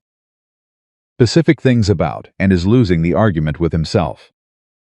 "Evelyn," he said. "Caleb, you're not afraid of any of them," he said. "Margaret Calloway, Hannigan, Roy Prescott. Not one of them got through to you." "Of course they got through to me," she said. "I'm not made of stone. They got through to me and I handled them anyway." "That's different from not being afraid." He was quiet. "The gate," he said, "when Whitmore sent that foreman out." "Were you?" "Yes," she said before he could finish. "I was terrified. I was completely terrified. I had traveled 3 weeks and spent everything I had, and I was standing in a Montana road with $4 in my purse and nowhere to go." She said it plainly, without performance. "I was more frightened in that moment than I've been in my entire life." "You didn't show it," he said. "I promised myself I wouldn't," she said. "It was the only thing I could control." He was quiet for a long time. "I want to tell you something," he said. She waited. "When I stopped on that road," he said, "I told you it was because nobody else did." And that was true. But it wasn't the whole truth. He stopped. Started again. "I stopped because I was watching from about 50 yards back when the foreman came to that gate. I was watching when Whitmore handed him the letter. I watched the whole thing, and his jaw worked, and the thing that made me turn my horse was not a principle. It wasn't an abstract idea about right and wrong." He met her eyes. "It was watching you sit down on that trunk, that specific moment. The way you sat down, not collapsing, just deciding to hold yourself up from a different position. I have never seen anyone absorb that much in public and hold that still." He shook his head slightly. "I didn't stop because nobody else did. I stopped because I couldn't not." The kitchen was very quiet. Evelyn looked at him across the table and felt something shift that had been in the process of shifting for 3 months, something that had been moving so gradually she had told herself it wasn't moving at all. That's the most you've ever said at once, she said. I know, he said. I've been working up to it. She looked at her hands on the table. Then at him. Caleb, she said. I need you to understand something about my situation. I came here with nothing. I have built something here, a position, a function, a place where my work means something. That matters to me more than I can explain to you, because for most of my life, the question of whether I belonged somewhere was always being decided by someone else based on things that had nothing to do with what I could do or who I was. She held his gaze. I cannot afford to let what I might feel about any other aspect of this arrangement compromise what I have built here. Do you understand what I'm saying? He looked at her steadily. You're saying you won't risk the work for the feeling. I'm saying I can't, she said, not yet. Not until I'm certain the feeling is about what it actually is, and not about, she paused, not about gratitude, or proximity, or the particular vulnerability of being in a new place where one person was kind. He was quiet for a moment. That's fair, he said. It's not an answer either way, she said. She searched for the word, it's a not yet. He looked at her. Something in his face settled, not disappointed, not relieved. Just the specific quality of a man who has heard something true and is deciding to honor it. All right, he said, not yet. She nodded. He pushed back from the table and stood up. I'm going to ride to the north fence, he said. Walt left a section unfinished. In the dark, she said, I'll take a lantern. She looked at him. Caleb. He stopped. Thank you, she said, for what you told me. About the gate. She held his matters. He put on his hat. Yes, ma'am, he said and went out. Evelyn sat alone at the kitchen table in the warm kitchen of a ranch that had been her home for 3 months without anyone formally making it so. And she thought about everything she had said and everything she had meant, and whether the line between them was as clear as she needed it to be. It was not entirely clear. She was aware of that. She was also aware that Walt had been right. She was not alone anymore. And learning to trust that, learning to actually put weight on it instead of managing it from a careful distance was going to require something of her that was harder than 11 pages of statute and an organized supply system. She picked up her pencil. She went back to work. And outside, the first real snow of the Montana winter began to fall quietly, without announcement, the way the most significant things always began. 3 days later, the fire changed everything. It started on the Kelly property, 2 ranches northeast of Caleb's at 3 in the morning on a Tuesday. Nobody knew the exact cause. A lantern maybe, or a cooking fire gone sideways in the wind. What they knew was that by the time the first alarm reached Harlow Creek, the Kelly barn was fully involved and the wind was carrying embers southwest, directly toward 4 other properties in sequence. Directly toward Caleb's ranch. The man who came to the door was Tom Kelly's youngest son, 17 and on horseback and barely coherent with panic. He hammered on the door at 3:45 in the morning, and Caleb had the door open before the second knock. Fire, the boy said. The wind's moving it. My father says warn everyone southwest. Caleb had his boots on in 45 seconds. He was shouting for Walt and Danny before he reached the bottom of the stairs, and by the time he got to the yard, all 3 of them were moving. Evelyn was already at the kitchen door. She had heard the knock. She had heard the word. She had been awake, she rarely slept past 3, and she had heard everything, and in the 60 seconds since then she had not been standing still. How many ranches between the Kelly property and here? She said to Caleb. 2, he said. Martinson and the Hardy widow. Does the Hardy widow have anyone to help her move her animals? He stopped. The question hit him somewhere specific. Her son's in Billings, he said. Then she needs someone before she needs anything else. She was already moving. I know which families have children and which have elderly. I know who's between here and the Kelly spread because I've been doing supply logistics for this area for 3 months. She turned to Danny. Danny, ride to the Hardy widow. Help her move her animals to the road and then go northeast and start working back toward us. Tell every person you pass to send their animals southwest and follow them. Danny looked, Caleb said. Danny went. Walt, she said, I need you to move our cattle to the south field. Not the east, the wind's coming from the northeast. South is the safe quadrant. Can you do that with your hand? I can do it, Walt said. Then go now, before the smoke gets heavy. Walt went. Caleb looked at her. What are you doing? The same thing I always do, she said. Finding the system that keeps the most people safe. She met his eyes. I need you to ride to the Mitchell and Henderson properties on the west side and tell them to prepare to receive displaced animals and families. They have the most space. Tell them I'm sending people their way. You're coordinating the evacuation, he said. Someone has to, she said. And I know the properties. I know who has what space and who needs help, and which families have the fewest resources to manage alone. She paused. Go, Caleb. I'll be here when you get back. He went.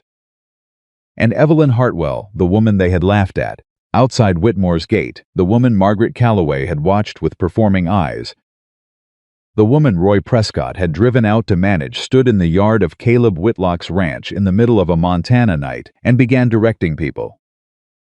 They came in the first hour, the hardy widow with her 3 horses, guided in by Danny, who had reached her in time.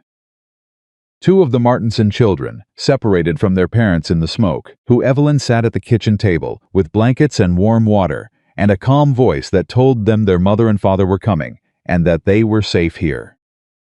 The Martinson parents arrived 20 minutes later. Tom Martinson's face white with relief at finding his children at the kitchen table, eating the biscuits Evelyn had put in the oven at 4 in the morning, because people who were frightened needed something warm in their hands. Roy Prescott arrived at 4:45 with 3 families from the northeast quadrant, which was the single most surprising thing that had happened in the entire night. He rode into the yard and swung down and looked at the organized movement of people and animals and the lit windows of the house, and then he looked at Evelyn, who was standing in the yard directing a group of men where to take a string of displaced horses. Prescott, she said when she saw him. No pause, no shift in tone. What did you bring? 3 families, he said. 8 adults, 4 children, 6 horses, 11 head of cattle. Cattle go to the south field. Walt can direct you. Families go inside. Children to the kitchen first. She was already turning. Thank you for bringing them. Miss Hartwell, he started. Not now, she said, later. Right now I need you and your horses moving those cattle. He moved. Walt, who had witnessed the exchange from 15 feet away, allowed himself one single moment of visible satisfaction before going back to directing animals. By sunrise, Caleb's ranch had absorbed 17 people, 41 cattle, and a quantity of horses, chickens, and general livestock that strained every available space. The kitchen had become the operational center, food going out continuously. Children managed, the frightened steadied by Evelyn's specific, practical calm. She did not coddle. She did not make promises about things she couldn't control. She gave people tasks and water and food, and the particular reassurance of watching someone who was not panicking. Caleb came back at 6 in the morning, rode into a yard he almost didn't recognize, and found his ranch transformed into a community shelter. He came to Evelyn first. She was standing at the kitchen door with a cup of coffee she hadn't had time to drink, directing the Martinson father toward the barn. He stood in front of her. He was dusty and smoke-streaked, and had been riding for 2 hours. He looked at the yard, the people, the organized movement. The children visible through the kitchen window at the table. He looked at her. All of this, he said. Most of it, she said. Danny brought in the North families. Roy Prescott brought the Northeast group. Roy Prescott. He came with 3 families, she said. He moved cattle when I asked him to. Caleb looked at her for a long moment. You asked Roy Prescott to move cattle. I told him to, she said. He did it. Something in Caleb's face that had been wound tight all night came slightly loose. Not entirely, but the edge of it. Are you all right, he said. I'm fine, she said. Evelyn. I'm fine, she said again, and this time her voice did something at the edge of the word, something very small, a slight unsteadiness that was there for half a second and then gone. But he heard it. Hey, he said quietly. She looked at him. You've been up since before 4, he said. You've been running this alone. Not alone, she said. Danny, Evelyn. He stepped closer. Not intrusive, just present. It's all right to have used something up doing this. That's allowed. She looked at him. Her jaw was tight with the particular tension of someone who has been holding themselves together at full capacity for 3 hours and is being given permission to stop, which is sometimes the hardest moment.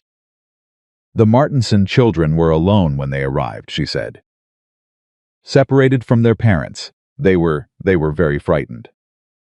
I know, he said. I sat with them, she said, for 40 minutes until their parents came. I know. I told them they were safe here, she said. That this was a safe place. He looked at her. It is, he said. It's the safest place I know. She breathed in, once, and something in her steadied that had been at the edge of not being steady, and she picked up the coffee cup she hadn't drunk. Tom Martinson needs someone to ride with him to check his east fence line this afternoon, she said. He's worried about his cattle that didn't make it here. I'll ride with him, Caleb. Good, she said. And the Henderson property on the west side, I told them we'd send food. I have a supply ready. Danny can take it all right. She looked at the yard, at the organized movement of people who had arrived terrified and were now functioning. It's going to be a long day, yes, he said, but we've got enough people to manage it. She looked at him. We've got enough people. She heard it the way he meant it, not as a general statement about the assembled community on his property, but as something smaller and more specific. We, the two of them, this ranch, this arrangement that had started on a road with a stopped horse and simple question and had become over 3 months, something neither of them had yet found the right words for. Yes, she said, we do. And the morning broke full and clear over a Montana ranch that had, in one night, become the center of something larger than itself, because the woman who lived there knew how to look at a crisis the way she looked at everything. Find the system, move the pieces, keep the people whole. The valley had laughed at her at a gate. The valley was eating her biscuits and moving under her direction, and depending on her steady hands to hold the broken morning together. And not one single person in that yard was thinking about what she looked like. They were thinking about what she'd done. The fires burned for 2 days before the wind finally turned. When it did, what was left behind was the particular silence of a landscape that has been through something and is still deciding what comes next. 3 barns gone, the Kelly property gutted to the frame. 2 families with nothing left of their winter stores. One family, the Aldersons, who had a small spread northeast of the Hardy widow, had lost enough cattle that their operation was not going to survive the winter without help from somewhere they hadn't yet identified. Caleb's ranch had come through intact, not by luck. By preparation by the Southfield cattle move Walt had executed in the dark. By the firebreak Evelyn had identified on the eastern property line 3 weeks earlier during a routine boundary walk and had quietly arranged to have cleared without making a point of it. Caleb had not known about the firebreak until the morning after the fire, when Walt told him. She didn't mention it, Walt said. She did not mention it, Caleb said. She had Danny clear it in October, Walt said. Said the dry autumn made the eastern brush a risk.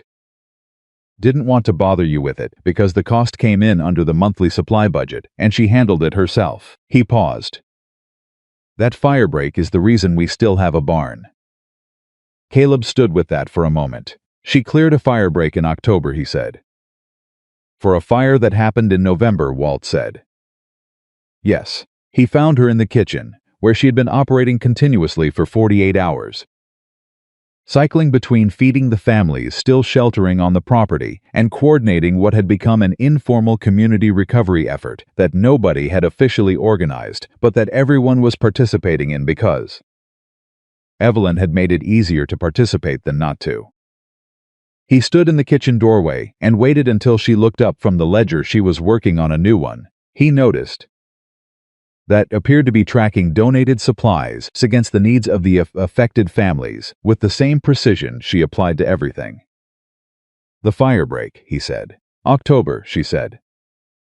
The eastern brush line. I should have told you. Why didn't you? She set down her pencil. Because you had enough to worry about, she said.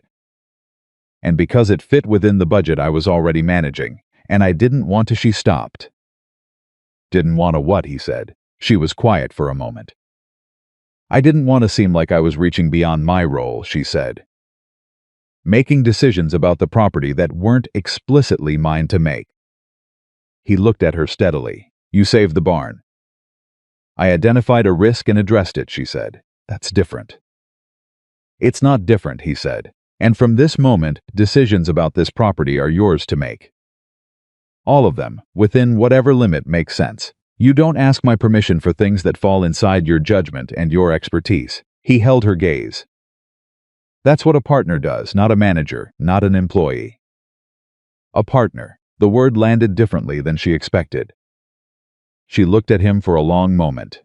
We haven't discussed that arrangement formally, she said carefully.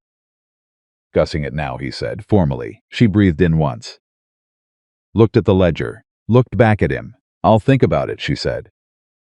All right, he said. Think about it. He came to the table and looked at the new ledger. What is this? Recovery tracking, she said. The Alderson family is the worst positioned. They lost 11 cattle and their entire winter feed store. The Kelly boy, Tom's eldest, has a family of his own now, separate property. He survived the fire, but he's going to run short on provisions by February if someone doesn't help close the gap. She showed him the columns. I've been talking to the families who came through intact, the Henderson property, the Mitchells, the Sims, and cross-referencing what they can spare against what the affected families need. If we coordinate the giving, rather than letting it happen at random, it goes further. He sat down across from her. How much further? Enough to get the Aldersons through the winter and into spring planting, she said. Enough for the Kelly boy to make it to the March market without borrowing at interest from the bank. She turned the ledger toward him. Which matters because the bank in Harlow Creek has been offering disaster loans at a rate that is... She paused, choosing the word predatory. Given the circumstances, he looked at the rate she had written in the margin. His jaw tightened. It's legal, she said.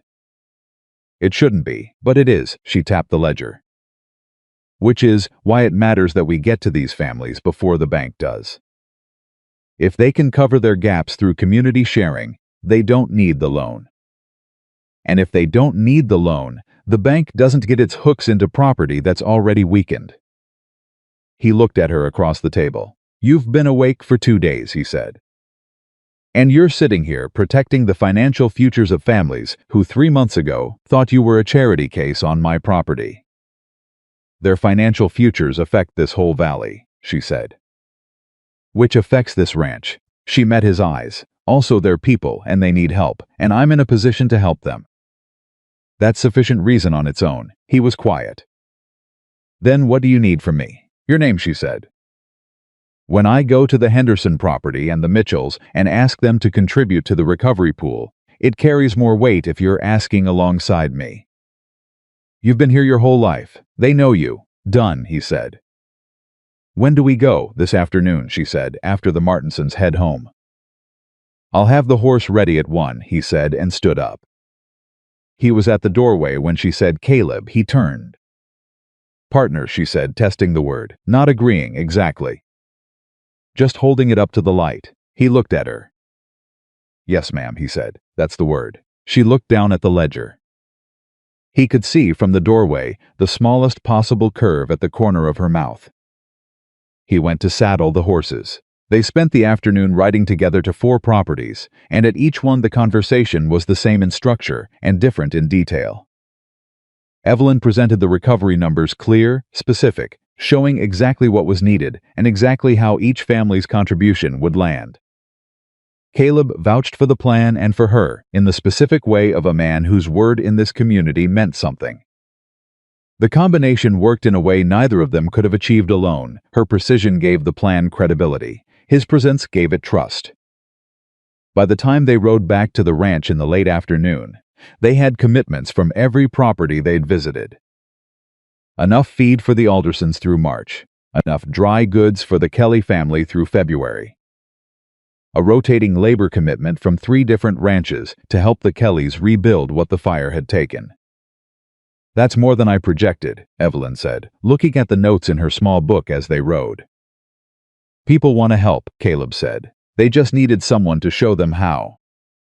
She was quiet for a moment. That's the work, isn't it? She said. Not quite a question, the real work. Not the supply ledgers or the legal filings. showing people how to help each other. Maybe, he said. Or maybe it's all the same work. She considered that.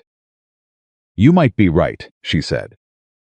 They rode the rest of the way in the easy silence that had become natural between them over the months, not empty silence, but the kind that means two people are comfortable enough with each other that filling it is optional.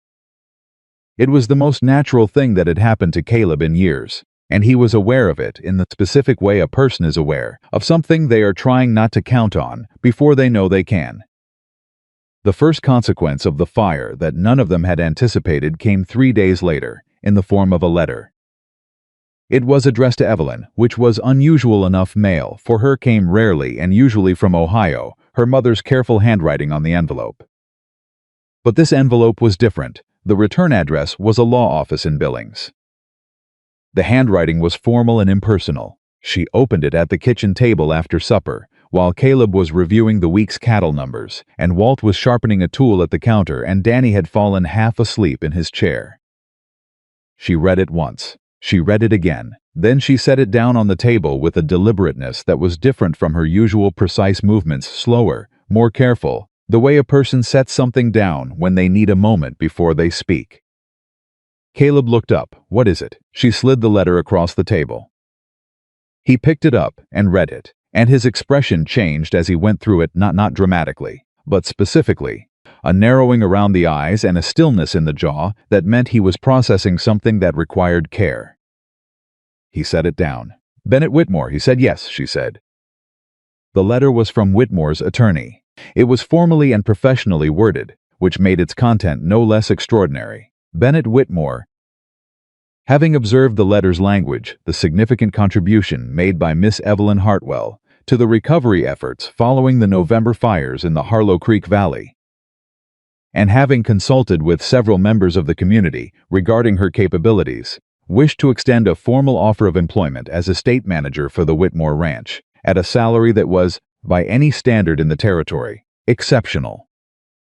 The letter also contained, in its final paragraph, a personal note that appeared to have been added after the attorney's draft in different ink, in handwriting that was not the attorney's, that read, "I made an error in judgment in August. This offer is a sincere attempt to correct it." Caleb put the letter down. Walt, who had put down the sharpening tool at some point and was now reading over Caleb's shoulder without apology, straightened up slowly. Danny was fully awake. Nobody said anything for a moment. Then Caleb said, carefully, and with the specific neutrality of a man working hard at something, "That's a significant salary."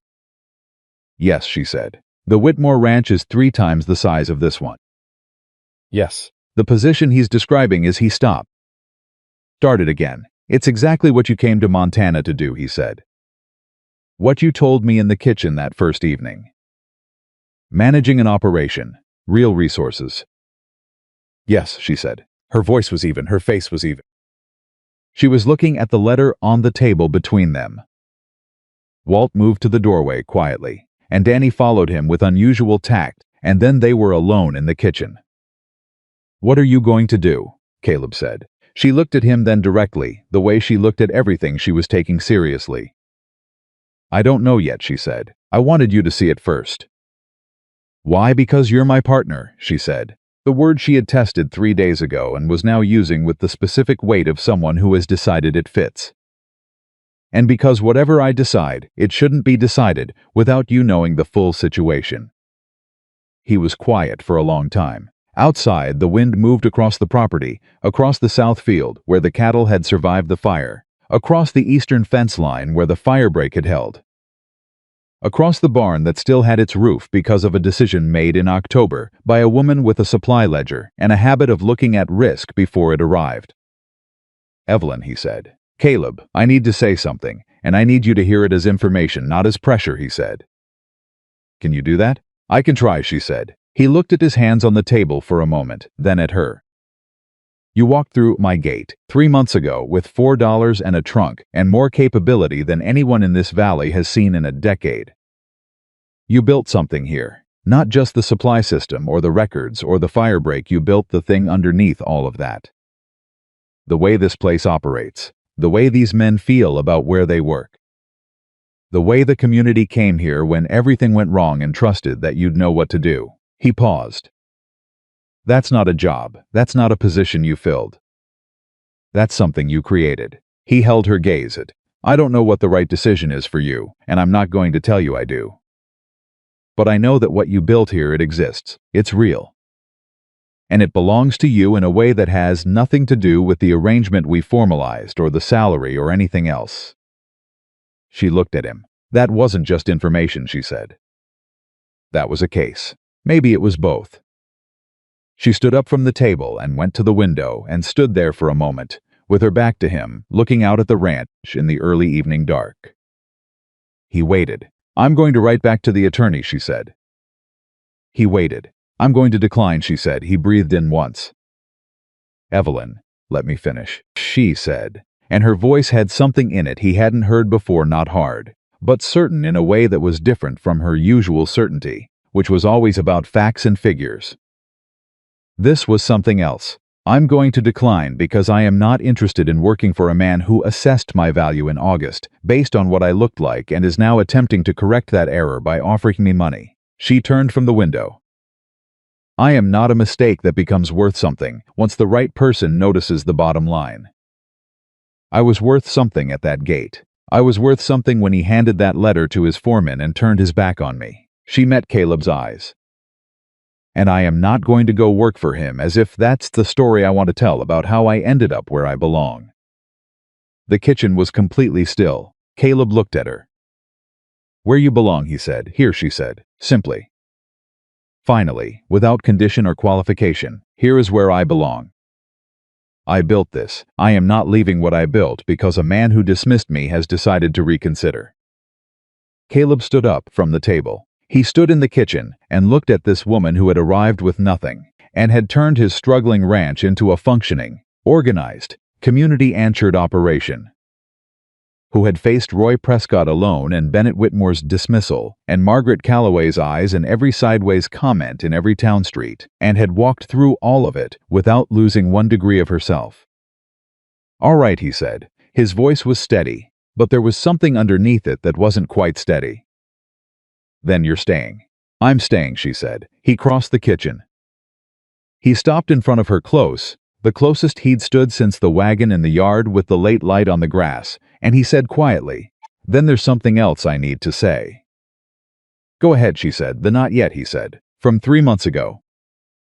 Is it still not yet? She looked at him. Really looked at him the way she looked at supply ledgers and land surveys and crisis situations, with the full attention of a mind that didn't waste its precision on things that didn't deserve it. No, she said, it isn't. He reached out and took her hand, the one that had been flat on the window frame, the one that was still slightly unsteady from the weight of the decision she'd just made, and he held it, not dramatically. Just with the specific steadiness of a man who has decided to be someone's anchor if they'll let him. She let him. She stood in the kitchen of the ranch that had been hers for 3 months and would be hers going forward, and she held the hand of the man who had stopped on a road when 4 others hadn't, and she thought, this is what it feels like to be somewhere you chose. Not somewhere you arrived, somewhere you chose. Walt opened the kitchen door at that exact moment, took 1 look, said supper can wait in a tone of profound satisfaction, and closed the door again. They heard Danny's voice through the wood, what happened? And Walt's voice, quiet and certain, what was always going to happen. Be quiet. Evelyn laughed. The real kind, the kind that surprised her, the kind that came from somewhere she hadn't had consistent access to in a long time. Caleb looked at her laughing and thought he had never seen anything that looked more like a person being exactly where they were supposed to be. The next morning Evelyn wrote 2 letters. The first was to Whitmore's attorney. It was 3 sentences long, professionally worded, and declined the offer without explanation. She did not need to explain. The decision was complete and required no accounting. The second was to her mother in Ohio. It was 4 pages long, and was the most personally she had written in 3 months, not the careful factual account she had sent before, but something fuller. She told her mother about the ranch, about Walt's hand and the Hannigan correction, and the 11 pages of statute and the fire and the Martinson children at the kitchen table with blankets and warm water. She told her mother about the supply ledgers, and the billings proposal, and the Eastern firebreak. She told her mother about Caleb, not in elaborate terms. Just the truth of it, the stopped horse, the spare room, the negotiation at $20 a month, the way he had signed Clara Sims's account without being asked. The way he had ridden to the Henderson and Mitchell's properties with her and let his name carry the weight of the plan she had built. She told her mother she was staying. She said it in writing, which was how she made things final, not the speaking of them, but the committing of them to paper and ink that didn't lift off the page. "I have found a place where what I can do is what matters," she wrote. "And I have found a person who understood that before I had fully understood it myself. I am staying, Mama. I am home." She sealed both letters and gave them to Danny for the morning mail run to Harlow Creek. Danny took them with the solemn air of a man entrusted with something important. He was 3 steps out the door when Evelyn said, "Danny." He turned. "Don't lose him," she said. "Miss Hartwell," he said, with genuine offense, "I have never lost a letter." "You lost the Henderson provision order in October," she said. He opened his mouth, closed it. "That was different," he said. "Danny, I won't lose them," he said. He didn't lose them. The letter to Ohio reached her mother in 17 days. The response came back 5 weeks later, in her mother's careful handwriting, 2 pages full of the particular warmth of a woman who had been waiting for her daughter to find exactly what she had found. But that was still in the future. In the present, on the morning after Evelyn had written her letters and declined Bennett Whitmore, and said, "Here is where I belong," in the kitchen of a ranch that had been reshaping itself around her for 3 months. Life on the Whitlock property continued the way it always continued with work. The Prescott boundary dispute had its formal resolution from the Billings Land Office the 2nd week of December. The finding was exactly what Evelyn's 11-page summary had projected. The original Survey Creek Bend reference was the controlling document. The Whitlock filing was confirmed, and the Prescott fence was ordered adjusted. The letter from the land office was formal and brief and absolutely unambiguous. Caleb read it at the kitchen table and looked up at Evelyn. "Page 3, he said. "You cited this statute specifically." "I did," she said. "You knew they'd use this as the resolution framework." "I thought they would," she said. "It's the most applicable precedent for creekbed boundary anchors in the Territorial Code." He set the letter down, looked at it, looked at her.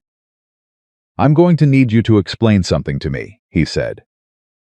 How a woman from Ohio, he said, who had never set foot in Montana territory before August, knew the applicable precedent for creekbed boundary anchors in the Montana Territorial Code. She looked at him steadily. "I told you," she said. "I read on the stagecoach. Walt from the doorway, she had 3 weeks." 3 weeks, Danny confirmed, from somewhere behind Walt. Caleb shook his head slowly, the small private shake of a man who is still, after 4 months, regularly surprised by the same person, and who has stopped being unsettled by the surprise and started finding it something closer to the best part of any given day. The Prescott resolution had a secondary effect that none of them had predicted. Roy Prescott came to the ranch, not Hank. He came alone on a Thursday afternoon, and he tied his horse at the fence and came to the door and knocked and waited. Caleb answered, and they looked at each other for a moment, and then Roy said, "I'd like to speak to Miss Hartwell." "If she's willing." Caleb held the door. "Evelyn." She came to the doorway and looked at Roy Prescott standing at the threshold, hat in his hands, with an expression she had not seen on his face before, not the calculating pleasant of their first meeting, not the thin-disguised hostile of the conversation on the porch. Something else, something that looked like it had cost him something to produce. "Miss Hartwell," he said, "I owe you an apology." She looked at him. "For which part?" she said. He breathed in once. "For what I said at Sims's store," he said. "About you coming here with nothing and leaving with less. That was a threat, and it was wrong, and it was not how I want to conduct myself." He paused. "And for coming here when Whitlock was gone, which was a coward's approach. And for—" He stopped, and she could see him working through something internal, deciding how far to go, "for making this about you personally, when the boundary question was a legal matter and should have stayed there." The porch was very quiet. "That's a thorough apology," she said. "It needed to be," he said. She looked at him for a moment. "The night of the fire," she said, "you didn't have to bring those families here." "I knew you'd take them," he said. "I knew this would be the place they'd be looked after." "I don't know many places I could say that about." He met her eyes. "You built that." She held his gaze. "What changed, Mr. Prescott?" "Watching you work that morning," he said. "In the yard, telling me where to take the cattle, and not making it personal. Not making it about the boundary, or the porch conversation, or any of it. Just needing something done and telling me to do it." He shook his head. "A smaller person would have turned me away at the gate." "A smaller person might have," she said. "I'm not interested in small." He almost smiled. It was the first genuine expression she had seen from him. "No," he said, "I can see that." She stepped back from the doorway. "Come in," she said. "There's coffee." He came in. Caleb, behind her, said nothing, but she felt him at her shoulder, not intervening, not warning, just present, the way he was present, steady and certain in hers. Roy Prescott sat at the kitchen table and drank coffee, and they talked not about the boundary, which was settled, but about the valley. About the fire recovery, about what the Alderson family needed, and whether the Prescott property had spare feed that could contribute to the pool Evelyn had organized. It turned out they did. It turned out that Roy Prescott, when he wasn't positioning himself against someone, was a man with resources and a community he cared about, and no particular framework for contributing to it. Evelyn gave him one. She showed him the recovery ledger. She showed him where the Alderson gap was, and how his contribution would land and what it would prevent. He looked at the numbers with the eyes of a man who understood them. "That's organized," he said. "Yes," she said. "How long did it take you?" 2 days, she said, "after the fire, while I was managing the shelter." He looked at her. "You built the recovery plan while you were running the shelter." "The nights were quiet," she said, "after people settled." He shook his head. Something in the gesture was almost reverent. "What was Whitmore thinking?" he said, and it came out more like an exclamation than a question. Caleb, at the counter, said nothing, but his jaw moved in a way that suggested he had thoughts. "He wasn't," Evelyn said simply. "He was reacting to what he saw." He didn't look further. She closed the ledger. Most people don't. Roy Prescott went home that afternoon with a commitment of 30 bushels of feed grain for the Alderson family and an invitation to the Valley Recovery meeting Evelyn was organizing for the following week at the Henderson property. He came to the meeting. He brought Hank. Hank was uncomfortable for the first 20 minutes, and then Evelyn handed him a specific task coordinating the labor commitments from the Northwood ranches for the Kelly rebuild, and he was so thoroughly occupied by having something concrete. To do that, he stopped being uncomfortable and became useful, which appeared to surprise him considerably. The meeting accomplished more in 3 hours than the Valley had managed in the month since the fire. Driving back to the ranch afterward in the wagon, Caleb said, "You gave Hank Prescott a job." "I gave him a role," she said. "He's good at organizing people. He just usually organizes them against something. I gave him something to organize them toward." Caleb looked at her. "You're doing it again," he said. "Doing what?" "The thing where you look at how something is broken and find the exact angle to fix it." He shook his head. "You do it with supply systems and land surveys and cattle records, and now you're doing it with people." She considered this. "People aren't that different from supply systems," she said. "They have resources, they have gaps, they have inefficiencies that come from not seeing the full picture.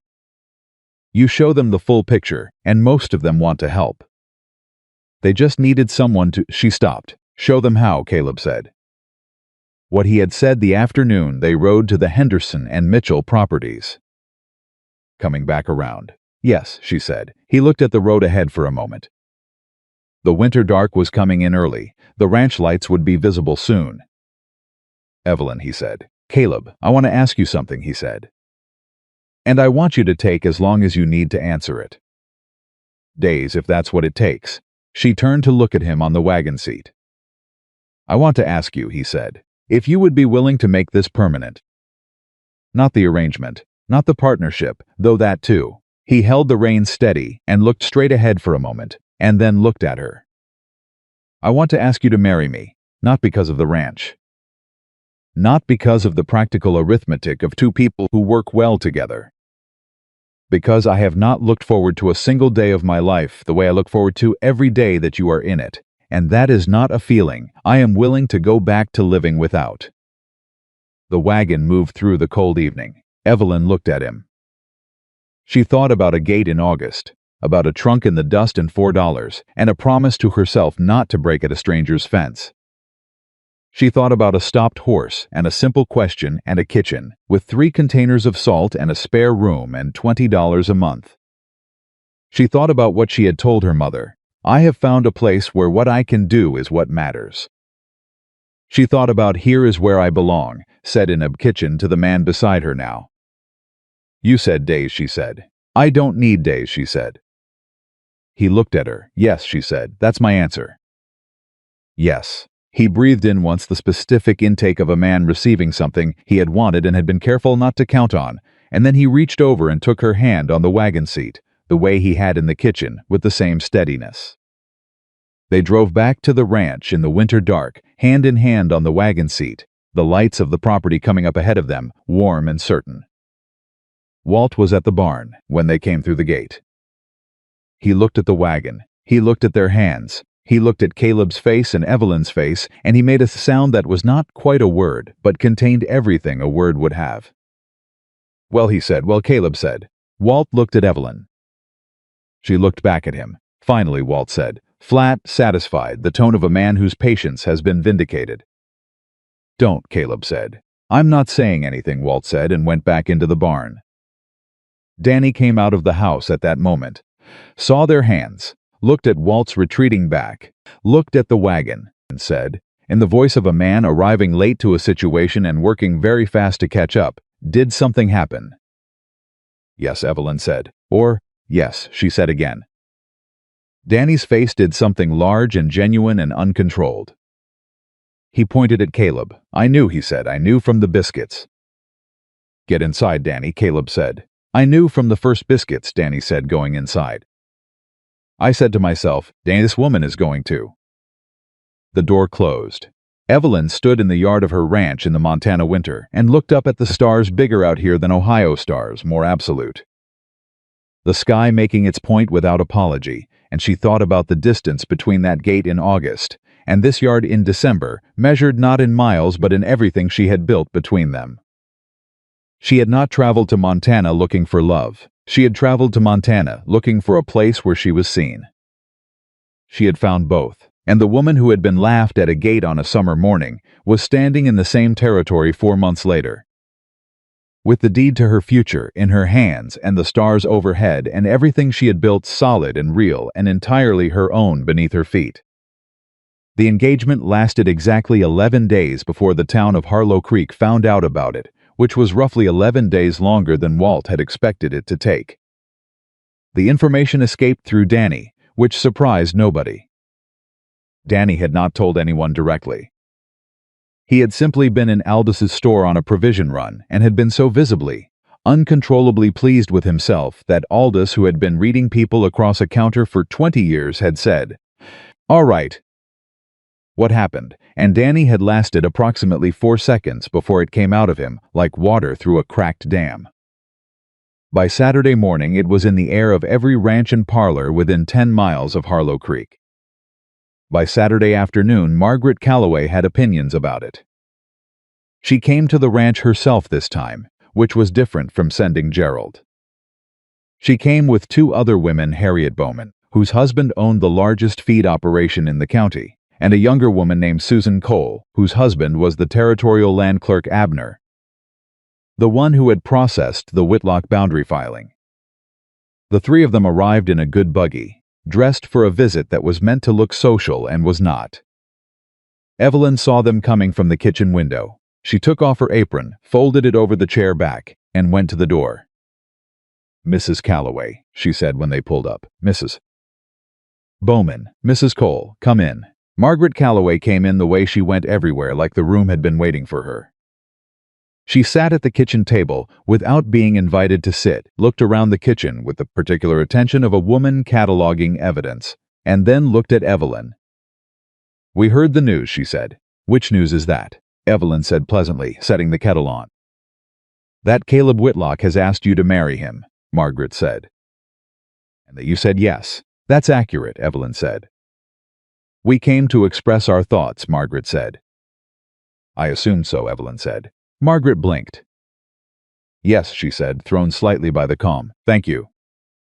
Evelyn made the tea. She made it correctly, not the quick functional version she made for the rancher crew, but the real kind, with the good cups she had found in the back of the cabinet, and washed the first week she arrived. She set a cup in front of each woman and sat down across the table and waited. Margaret wrapped her hands around the cup. "Evelyn," she said. And the use of the first name was calculated, establishing a particular intimacy that was really a form of authority. "We're all women here. We can speak plainly, please," Evelyn said. "The arrangement you have here has worked," Margaret said carefully. "Nobody disputes that. What you did during the fire, what you've done for the recovery people see that. People have reconsidered." She paused. "But marriage is different. Marriage means Caleb's property becomes a matter of shared legal standing. It means the Whitlock Ranch is formally yours as much as his." "That is how marriage works," Evelyn said. "He's known you 4 months," Margaret said. "He has," Evelyn agreed. "Don't you think?" Margaret stopped. Restarted. "People are asking whether this is wise. For him. Whether a man who comes from this community, who has roots here, who has a reputation here, whether it's wise to bind himself to someone who arrived at his gate in August with nothing and whom nobody had heard of before then." The kitchen was quiet. Harriet Bowman looked at her tea. Susan Cole looked at her tea. Margaret Calloway looked at Evelyn. Evelyn looked back at her. She was not angry. She had moved past the version of herself that was easily made angry by this particular variety of concern, the kind that dressed itself in worrying about someone else while being entirely about something different. She was clear-eyed and steady, and she had said too much truth in the last 4 months to pretend this was something other than what it was. "Mrs. Calloway," she said, "what you're describing as concern for Caleb is actually something else. It's discomfort. You're uncomfortable with who I am and where I came from, and what it means that a man you respect chose me. And you've organized that discomfort into a narrative about whether I'm trustworthy, because that's cleaner than admitting the real thing." Margaret opened her mouth. "I'm not finished," Evelyn said, and her voice was quiet and direct and left no room. "I arrived here with nothing, yes. $4 and a trunk and skills that I had spent 8 years building. In 4 months I have cut this ranch's supply costs by 18%, resolved a legal boundary dispute that had been allowed to build for 2 years, organized a community recovery effort that has protected 4 families from predatory bank lending, and helped rebuild a valley's ability to function together after a disaster." She looked at each woman in turn. "I did not do those things to earn the right to marry Caleb Whitlock. I did them because they needed doing and I was capable of doing them. The marriage is a separate matter between 2 people who have chosen each other." She set her cup down. "If your concern is genuine, if you actually care about whether this is good for Caleb, then look at the ranch. Look at the accounts. Look at the people who work here and what they think of their situation. The evidence is not hidden." The kitchen was very still. Then Susan Cole, who had been quiet the entire time, said something. "My husband," she said. "The land clerk, he told me when the Whitlock boundary filing came in. He stopped what he was doing and read the whole thing twice." She looked at her cup. "He said he'd been reviewing land documents for 15 years, and he had never seen a private filing that thorough. He wanted to know who had done it." She looked up at Evelyn. "He said whoever put that together understood the territorial code better than most attorneys he'd worked with." Margaret looked at Susan. Susan looked at her hands. "I'm just saying what he told me," she said. "It seems relevant." Harriet Bowman cleared her throat. "The Henderson family told me," she said, also not looking at Margaret, "that the recovery meeting last week accomplished more than 3 town meetings in the last year. that your organization of the supply pooling alone is going to save the Alderson family their property. She paused. Harriet Bowman says things plainly. That woman is exceptional, and this town knows it, and some of us have been slow to say so. Margaret Calloway sat with her tea and said nothing for a long moment. The two women flanking her had just quietly, firmly, and without coordination, walked out from behind her position. It was, Evelyn thought, the most interesting thing that had happened in the kitchen since Roy Prescott. Margaret, Evelyn said, and her voice was not unkind. I understand why I am difficult for you.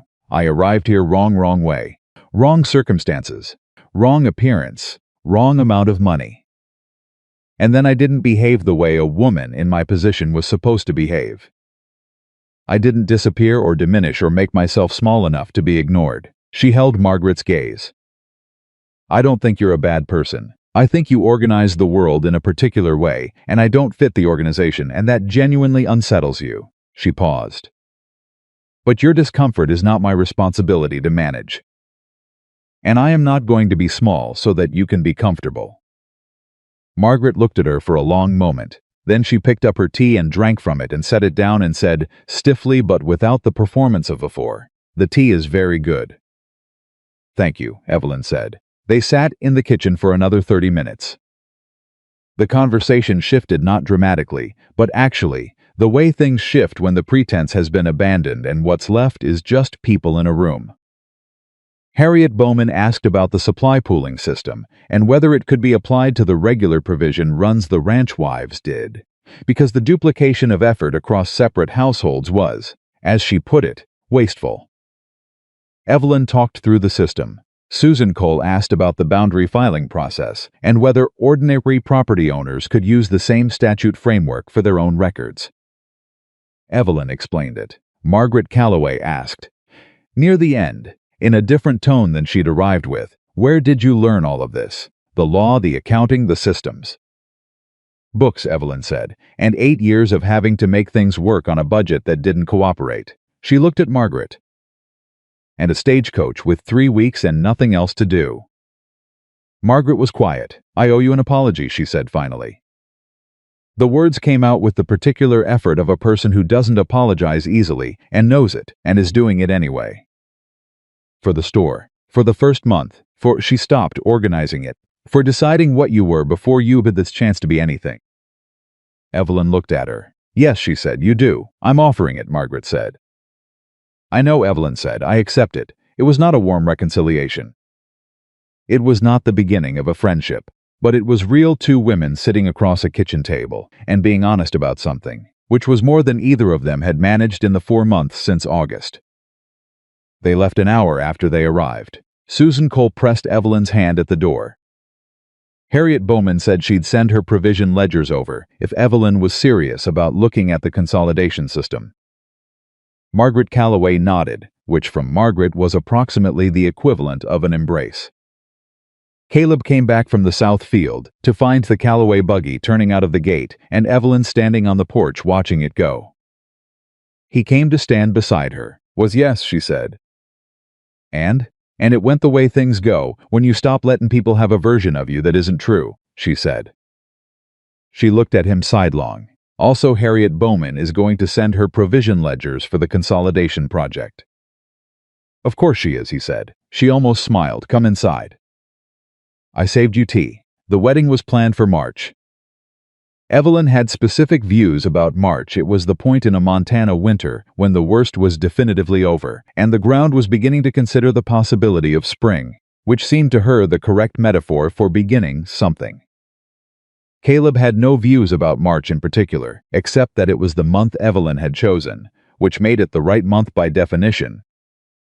A position he shared with Walt, and which Danny wrote down in his personal journal because he had started keeping one sometime in October, and had been writing down things people said that he considered worth remembering. The preparation for the wedding was the most organized event in the recent history of Harlow Creek, which surprised no one. Evelyn approached it the way she approached everything. Identify the components, establish the sequence, allocate the resources, anticipate the failures. She made a list. She made a timeline.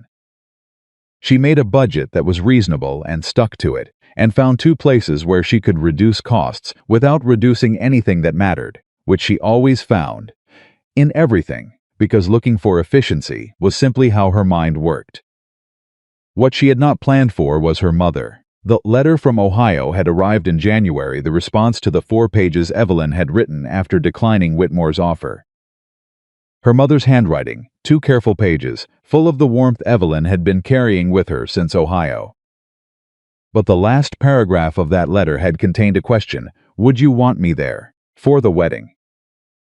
Evelyn had written back immediately, "Yes, please, yes." She had not known, when she wrote it, whether her mother could manage the journey. Her mother was 61 and had not left Ohio in 12 years, and the stagecoach from Ohio to Montana was 3 weeks of rattling roads and cold nights, and the particular endurance test Evelyn knew intimately from her own crossing. But Ruth Hartwell, who had raised a daughter alone after her husband died and had run a farm on a budget that didn't cooperate, and taught Evelyn to make biscuits with cold butter and to keep supply ledgers and to read everything available and to not apologize for what she knew, Ruth Hartwell got on a stagecoach in February. She arrived the first week of March, 12 days before the wedding, on a Tuesday afternoon when Evelyn was in the middle of the monthly accounts, and Caleb was at the north fence, and Walt and Danny were in the barn. The stagecoach pulled up to the ranch gate, and Evelyn heard it from the kitchen and was at the door before it fully stopped.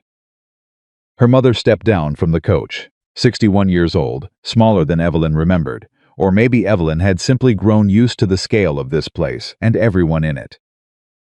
Her mother looked at the ranch, the solid barn, the organized yard, the kitchen garden dormant under its winter cover, but clearly tended, the fence line straight and maintained, and then she looked at her daughter standing in the doorway. And Ruth Hartwell's face did something that Evelyn had not seen it do in a very long time. It went entirely, completely uncomplicated happy.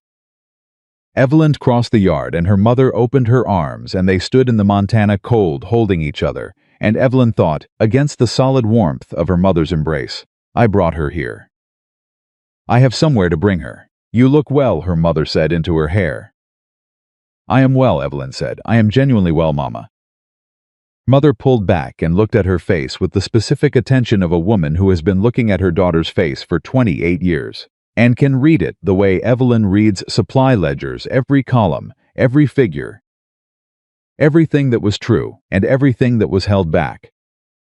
"You are," her mother said. "I can see it." She brought her mother inside. She made tea, the good kind, the right kind. She sat across the kitchen table from her mother the way she had sat across that same table from Margaret Calloway and Roy Prescott and Cooper Hannigan and the Martinson children with their blankets. And she told her mother everything that the 4 pages in December had not fully captured. Her mother listened the way she had always listened, completely, without interrupting, with the full attention of someone who understood that listening was its own form of work. When Evelyn finished, her mother said, "Tell me about him." "I already did," Evelyn said, "in the letters." "Tell me again," her mother said. "With your face." Evelyn looked at the kitchen table for a moment. Then she looked up, and her face told her mother everything the letters had held, at a slight remove the stopped horse and the simple question, and what it had meant to be seen that specifically, that immediately, by someone who had no reason to look and who looked anyway. The months of work and the growing certainty of being somewhere that was hers. The way the kitchen felt like a kitchen now, not a room she was using. The way she had stopped calculating how long she was staying.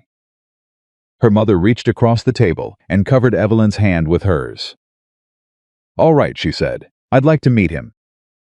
Caleb came in from the north fence at 5 o'clock and found Ruth Hartwell sitting at his kitchen table drinking tea with the specific comfortable authority of a woman who had decided she was at home, which she apparently had. Which was so thoroughly Evelyn's mother that it made him laugh before he'd said a word. He took his hat off. "Mrs. Hartwell," he said, "it's a real pleasure." Ruth Hartwell looked at him the way she had looked at the ranch when she arrived, taking inventory, factual, seeing what was actually there rather than what she expected. "Caleb Whitlock," she said. "Yes, ma'am, my daughter," she said, "can do almost anything she puts her mind to." She has been able to since she was 9 years old. She has spent most of her life having that fact ignored or dismissed or used as a reason to find her difficult. She held his gaze. What is it that you see when you look at her? Caleb was quiet for exactly 1 moment. Everything, he said. I see everything she is, and I have not once since August wished any part of it were different. Ruth Hartwell looked at him for a long moment, then she nodded. Once. The nod of a woman whose question has been answered to her complete satisfaction. Sit down, she's still tea. He sat down. Walt came in 10 minutes later, saw Ruth Hartwell, and stopped in the doorway. Walt, Caleb said. This is Evelyn's mother. Walt looked at Ruth Hartwell. Ruth Hartwell looked at Walt. You're the one who worked 9 years without having his hand looked at, she said. Walt blinked. She told you that. She tells me everything, Ruth said. Eventually, Walt sat down. Danny came in behind him, went through the same doorway arrest, was introduced, said ma'am 3 times in 11 seconds, and sat down. Ruth Hartwell looked around the kitchen table, her daughter, the man her daughter was going to marry, the older ranch hand who had needed someone to notice his hand, the young one who had apparently never lost a letter since October, and she said, to all of them, and to no one in particular, this is a good table. It was a simple thing to say. It landed like the truest thing anyone had said in months. The wedding happened on a Saturday, the 15th of March, in the yard of the Whitlock Ranch. Because Evelyn had decided she was getting married in the place she had built, and not in a church, and not in a hall that belonged to a community that had taken 4 months to decide she was worth knowing. The day was cold and clear, the specific Montana clarity that made everything look more defined than usual, and the yard was full. Not because Evelyn and Caleb had invited a large number of people. They had kept the list reasonable. The yard was full because people came anyway, the Martinsons, who brought all 4 of their children, including the 2 who had sat at this kitchen table with blankets on a fire night and had talked about it ever since. The Hendersons and the Mitchells. The Aldersons, who were going to make it to spring because of a recovery ledger written by a woman who didn't sleep much in autumn. Clara Sims and her husband, Harriet Bowman, who had sent her provision ledgers and received back a consolidated system that she had already described to 3 other ranch wives. Susan Cole, whose husband Abner had come too, and who found Evelyn at the edge of the gathering and shook her hand with the formality of a professional acknowledging another, and said, best filing I've seen in 15 years. I meant to say so sooner. Roy Prescott came. Roy came with Hank, who stood with his hat in his hands, and the specific expression of a man who is acutely aware that he is somewhere he does not entirely deserve to be, and is trying to behave accordingly. Which from Hank Prescott was approximately revolutionary. Roy stood beside Evelyn before the ceremony started. For just a moment, and said, I told my wife about you. She said she'd like to meet you. I'd like that, Evelyn said. He nodded. You've changed things here, he said, not just this ranch. The whole valley, the way people are helping each other. The recovery meeting, the supply pooling, he looked at the yard full of people. This is different from what it was in August. Yes, she said. It is. You did that, he said. We did that, she said. I organized it. Everyone else showed up. He looked at her. You're going to keep doing it, aren't you? After today. After the wedding. The projects, the systems. Yes, she said. This is what I do. It's not going to stop because I've gotten married. He almost smiled. Good. The valley can use it. He went back to stand with Hank. Margaret Calloway came. This was the most surprising attendance of the day, and when Evelyn saw her arrive with Gerald, she felt something that was not quite triumph and not quite vindication, but lived in the neighborhood of both. Margaret was dressed well. She was composed. She found Evelyn before the ceremony, which took what Evelyn recognized as real effort. I want you to know, Margaret said, that I told 3 women this week, women who had not come around yet, I told them that I was wrong about you. Specifically, by name, she met Evelyn's eyes. I don't do that easily. I know, Evelyn said. You're good for this community, Margaret said. I should have seen it sooner. I'm saying so now. Thank you, Margaret, Evelyn said. It was the first time she had used the first name. Margaret nodded. Something in her face settled the particular resolution of a person who has done something hard and found it was the right thing. She went to stand with Gerald, and then it was the ceremony itself. The minister was a quiet man who had been doing this for 30 years and knew how to get out of the way of the moment. He kept it brief and real, which was what both of them had asked for. When he asked Caleb if he took this woman, Caleb looked at Evelyn and said, "I do," with the particular directness of a man who has never been good at performance, but is excellent at meaning what he says. When he asked Evelyn if she took this man, she looked at Caleb, at the man who had stopped on a road when 4 others hadn't, who had offered a spare room and $20 a month, and meant it as respect, who had signed Clara Sims's account without being asked and ridden to Hannigan, without flinching, and stood in a hallway holding a land survey, and understood, finally, what he was actually holding, and she said, "I do," in a voice that did not waver. Her mother was standing 3 feet behind her and made a sound that was not quite a word. Walt had the expression of a man whose patience has been vindicated at every level simultaneously. Danny, who had been holding together admirably for the entire ceremony, stopped holding together at the "I do" and produced a handkerchief with the speed of someone who had prepared for this possibility. The minister said the words that made it legal and real. Caleb kissed his wife. The yard responded in the specific way of people who have been waiting for something and have received it. The afternoon that followed was the kind of afternoon that becomes a reference point, the thing people say, remember when about years later, the afternoon that gets compared to other afternoons and found to be the measure. Ruth Hartwell sat at the kitchen table and held court with an ease that suggested she had been doing it her whole life. Harriet Bowman and Clara Sims sat with her for an hour and a half, and at the end of it Ruth had 3 new friends and 2 standing invitations.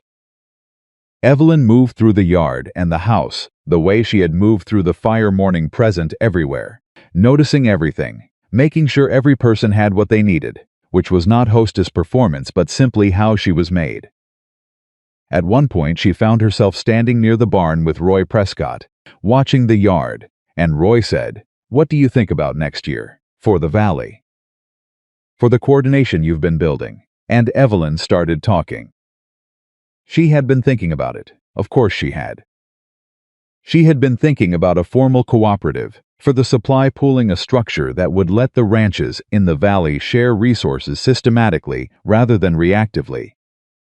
That would give them collective purchasing power with the billing suppliers. That would create a shared provision reserve for exactly the kind of disaster they'd had in November.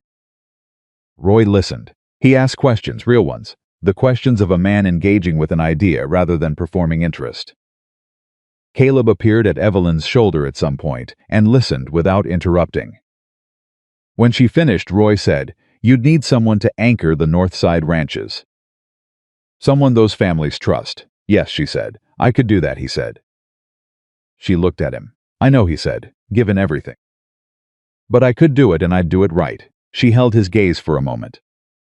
"I know you would," she said. "That's why I'm not saying no." Roy Prescott and Evelyn Whitlock shook hands in the yard of the Whitlock Ranch on her wedding day. And Caleb watched it happen with the specific expression of a man who has accepted that his wife is going to keep reorganizing the world and has decided that this is the most interesting thing that has ever happened to him. Later, when the guests had gone and the yard was quiet, and Ruth was settled in the spare room, Evelyn's old room, the one that had been hers for 4 months before it became her mother's for a visit, and Walt and Danny had gone to the bunkhouse with the deliberate tact they had been practicing. Since December, Caleb and Evelyn sat together at the kitchen table. The lamp was low, the ranch was quiet. Outside, Montana was being Montana, cold and dark and absolute, the sky making its point. "Your mother approves," Caleb said. "She approved of you in approximately 4 minutes," Evelyn said. After the everything answer. Was that the right answer? She looked at him. It was the true answer, which is always the right answer. He was quiet for a moment. Then Roy Prescott on the board of a valley cooperative. "He has resources, and he has credibility with the Northside ranches," she said. "He also owes me something, and he knows it, and he'll work harder because of it." "You've already planned the whole thing," he said. The outline, she said. The details need work. He shook his head slowly. In 4 months, he said. You came here with $4 and you've built this.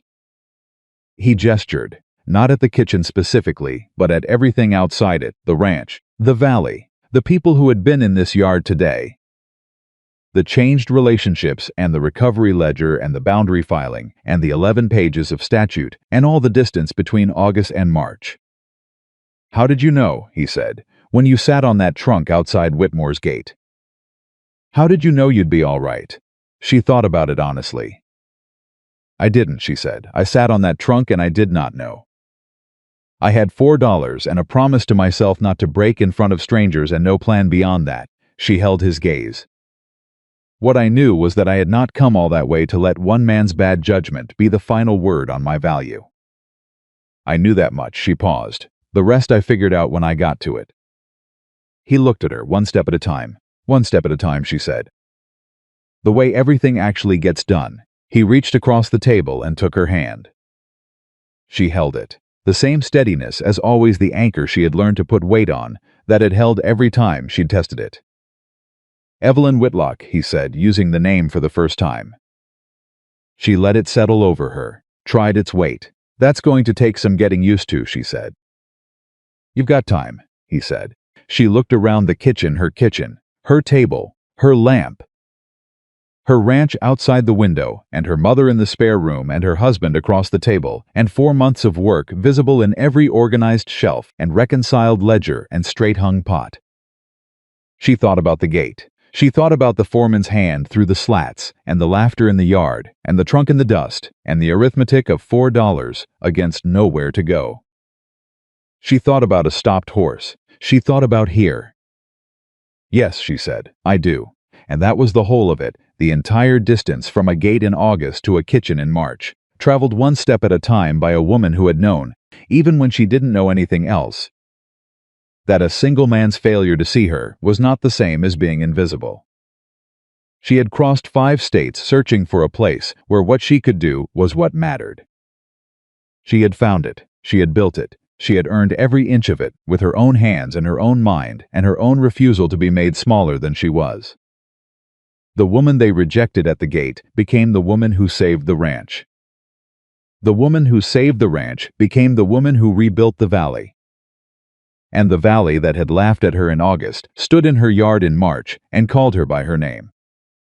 That was not luck. That was Evelyn Hartwell Whitlock, exactly who she had always been, finally somewhere that was worthy of it.